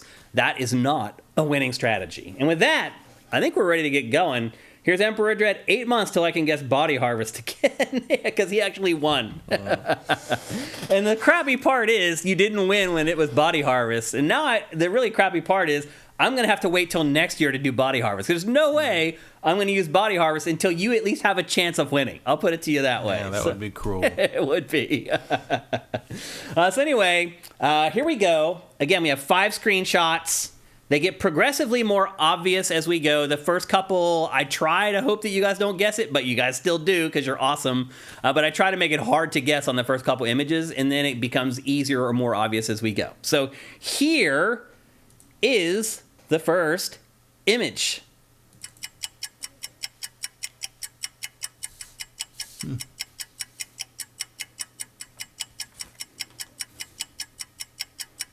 I really hope nobody gets it from this. Body Harvest. No, North Sea. Wouldn't it have been the all-time ultimate, though, if I had done Body Harvest here, though? Death Stranding, no. Flight Simulator, no. That's a good guess, though. Fallen Order, no. I can see where you might think I've tried to pull out Fallen Order here. Maybe for next week. Mass Effect, no. Mass Effect 2, no. I mean, they have to get it. They have to be the right one. Dead or Alive Extreme Beach Volleyball, no, but I can see that for sure. 50 Cent, Blood on the Sand, no. Someone always guesses that every week. Are we going to make it past the first image? It looks like we are. Yep, no more guesses coming in. No one else is confident. Okay, we'll move on to the second image. And here it is. A lot more obvious. Somebody could get it from this. See if we get any guesses. Sure loves lens flares. Yeah. We aren't even getting any guesses from this image. Oh, look at this. I may have stumped you guys finally. Deathloop, no. Guitar Hero, no. That's a good guess, though. I can see why you might say that. Fuse, no. Infamous Second Son? No. Not Infamous. Life is Strange, no. Battlefront, no. Far Cry 6, no. Astrobot, no. Shooting Sprinkles, no. From Pharaoh Doll. Okay. It looks like we're moving on to image 3. We're going to make it to the third image today, people. I'm about to give myself a round of applause. And here it is. Train Simulator, no. I've got you guys stumped on this one. There it is. We got a winner. This is for video games. Guesses it correctly with Sunset Overdrive. And here is your round of applause. I'll be curious to see how he got it from that. Rage 2. People are still guessing. Radical Heights. That's actually clever that you thought I might actually do that. And I can see where you might think that's Radical Heights, actually. Or Rage 2. But no, it is, in fact, Sunset Overdrive. Here are the last 2 images, just for posterity's sake. That one I felt like definitely would have given it away. But maybe not. You can see one of the alien's foot. Yeah, you can see an alien the foot orange there. blood is pretty unique to that game. Yep. I don't know if I would have known that, though. No. And then here's the final one. That one, yeah. That's... You can actually see the character model in the bottom left there. You can see the whole world. And if you couldn't have got it from that, I don't know what to tell you. So there you go. Awesome job once again for getting Sunset Overdrive. This is for Video Games. One last round of applause. And that one's for me too, because we got to the third image. Okay. Great job. This is for Video Games. What was it that tipped you off? I thought it was Infamous for a second, but it was too... Well, Matt did too. Matt thought it was Infamous. Mm-hmm. I thought it was Infamous for a second, but it was too colorful. What was it that tipped you off? And then he gives me a Twitch Prime. How awesome is that, man? I give you a round of applause, and you give me a Twitch Prime, and then I give you a video game. That's a good exchange as far as I'm concerned. 16-month, 2-month streak. Thank you, man. I appreciate that. Yeah, I don't know how you got it, though, from that one image versus all the others. Somebody else guessed Fuse, which they were on the right track. Yeah. They could tell it was an Insomniac game from the second screenshot with the sparkle on it. There is something about that engine that has a quality to it. Uh-huh. They had figured it out, but you almost got it. You were so close, but not quite. You know what I learned today? I learned where the name Ripto comes from Spyro 2, Ripto's Revenge. Yeah. Ripto's Rage, I guess. Yeah. If you look at the Japanese cover of Spyro 1, the Japanese writing of Spyro's name looks like it says Ripto. No way. Yeah. Are you kidding me? In the like the Japanese writing looks like it says Ripto in English, so the Insomniac guys must have seen that and be like, "Oh, that's a cool name. That's crazy." Wow. That's awesome. Yeah. Okay, we actually have some time Also, for Q&A. If you made Reservoir Dogs today, Mr. Blonde would dance to a song from 2003. Oh yeah. So Mr. Blonde would dance to like In the Club, Right. basically. 50 Cent. That's where we are now. That's how old things are compared to the 70s in 1992. That's crazy. Yep. So anyway, congratulations once again. This is for Vidya Games. Send me a DM or us a DM here on Twitch. You can send me a DM on Twitter at Dinfire. You can send Sifted a DM on Twitter at Sifted Games. You can send me a DM on Sifted at Shane. However you do it, we'll get you your game code out. Once again, congratulations. And we have time for Q&A. Actually, we got like 10 minutes or so for a Q&A. Usually we're going over and just answering one. So we can answer a couple questions here instead of just one or two. The first one comes from Derek D111. Not a question, just a comment. Twitch has a link above your screen. Discover Luna. I was really disappointed that it was Amazon and not the cat. Yeah, for those of you who don't know, Luna is Amazon's game streaming service, and they're just trying to advertise it to you guys. And apparently it worked. Yeah, I'm impressed they did it, because I don't think I've heard anyone mention that in months. Yeah. El Guapo 3385, your question was one of the topics in housekeeping. The departure of Frank O'Connor and Joe Staten from the Halo team. We discussed that for like 10 minutes, so you'll have to go back and rewind and watch the show to get that. This is for Video Game says it was the grind rail that set him off. Yep, I can see that. And I put it in there for that reason. I just didn't think most people would know that it was a grind rail. But you did. We could take some questions, but you guys don't really have any, it doesn't look like. Emperor Dread, any guesses, hopes, or dreams for the Nintendo Indie World Showcase tomorrow? Yeah, that begins streaming at 9 a.m. Pacific, noon Eastern tomorrow, if you want to check it out. I honestly don't care. No, I don't. Yeah, I don't even watch Nintendo's indie stuff, honestly. Yeah, I don't know what that would be. What is that going to be? Yeah. I mean, I hope that there's an exclusive. That if anything interesting pops up, I'm sure Twitter or somebody will tell me. Yep, that's what social media is good for. Or we'll figure it out and we'll put it on Sifted. Pharaoh Doll, did you watch the Banana Splits horror movie yet? No, but I did watch Terrifier 2. And if you guys don't have any questions today, which is shocking that you guys don't have questions for us, I can talk about my impressions of Terrifier 2, which I would say was not as good as Terrifier 1. It was way too long. I also felt like it wasn't quite as creative as the first Terrifier.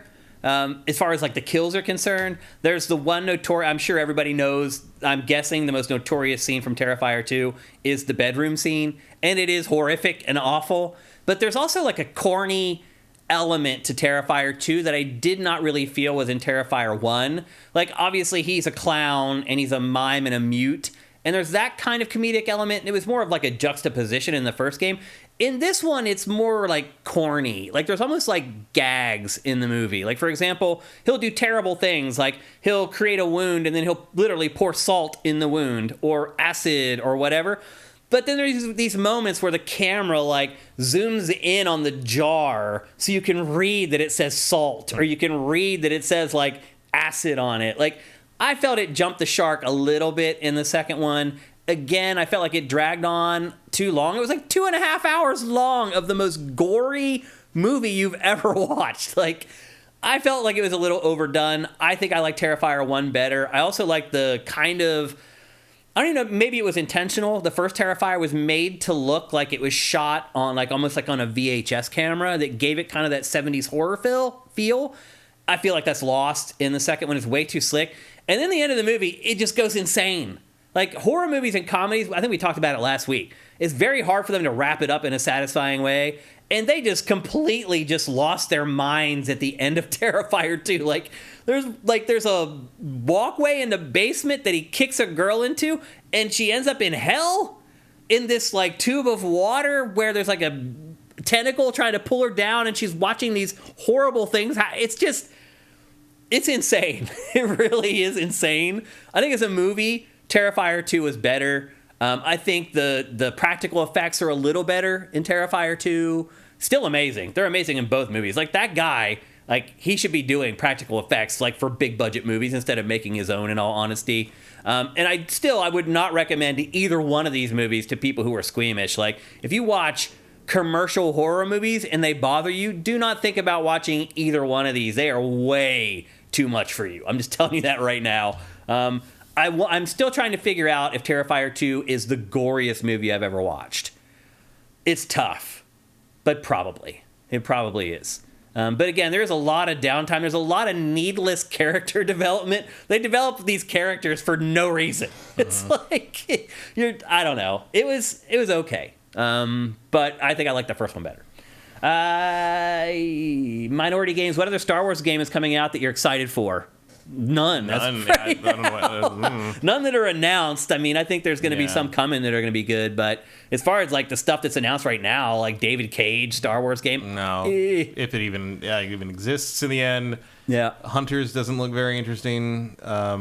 Supposedly there's a full-fledged like Starfighter style game coming on the success of Squadrons. That would be cool. Yep. And supposedly there's a Ubisoft action RPG in development that nobody's talking about yet. So maybe that. I mean, you give me Assassin's Creed with a Jedi, like, I'm not gonna have a problem with that. Yep. But like, I'm there. It could be years away. Who knows? Sega's doing one. That's right. Vincent says.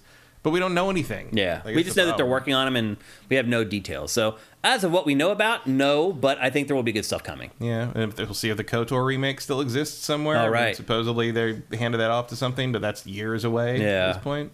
I mean, the bottom line is there should be Star Wars games that we're excited about. Yeah. Let's be honest. That's the thing is, like, it's pathetic. There should be Star Wars games as often as there are Star Wars TV shows. Yeah. It's ridiculous that they can't get that together. Yeah.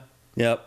And look, just so you know, obviously they have no effect on each other. If they're making Star Wars movies, that doesn't mean that they're not making Star Wars games because they're making movies. They're completely separate entities. Yeah, they've just been mishandling this. I mean, they mishandled the games thing by handing it to EA, and then EA fucked that up, and then now they're mishandling. I mean, they're trying, I think, but they're moving very slow on some of it. And, yep. I mean, I'm sure they expected Ubisoft to have their shit together a little more than they have right now, but who knows? Yeah. Who knows? Yep. All right, well, that's it for GameFace 339. Thanks to everybody in our chat. You guys always make the show better. Congratulations for this This is for Vidya Games for winning Name That Game. A couple things before we go. One, make sure you check out our sponsor, LS Cream. Go to creamls.com.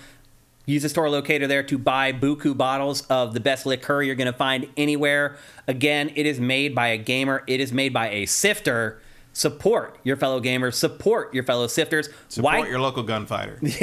Why give your money to some liquor conglomerate? Why would you do that when you can give it to somebody who's just like us? When you can make LeSteve D that's right. a liquor conglomerate. Yeah. Or as I like to call him, LeStevhead. LeStevhead. Yep.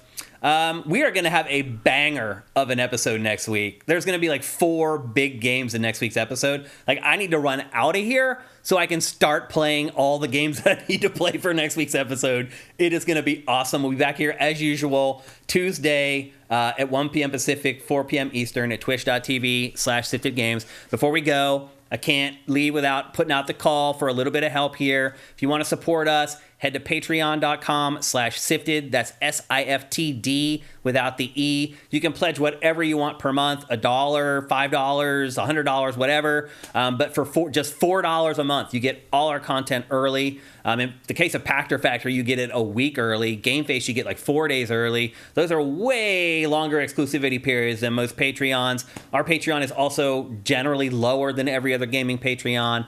We can really use the help, so please head over there and help us however you can. If you don't have any money, I get it. I've been there. I'm there right now. Like, you can still help us with Twitch Prime. If you've already connected it, just head to twitch.tv/siftedgames and just subscribe to the channel. If you haven't done it before and you're watching on YouTube, there are very simple instructions below. It literally takes like a few minutes to sign up for the first time, and then to resubscribe every month, which you need to do, it literally takes 3 seconds. So please do it. You can give us free money just for being an Amazon Prime subscriber. It's pretty awesome. So again, we'll be back next Tuesday with a banger of a GameFace. I almost can't wait. I want to record it right now, but you're gonna have to wait for 7 days. Until then, have yourselves a great week. Play yourselves some great video games. GameFace is up and out.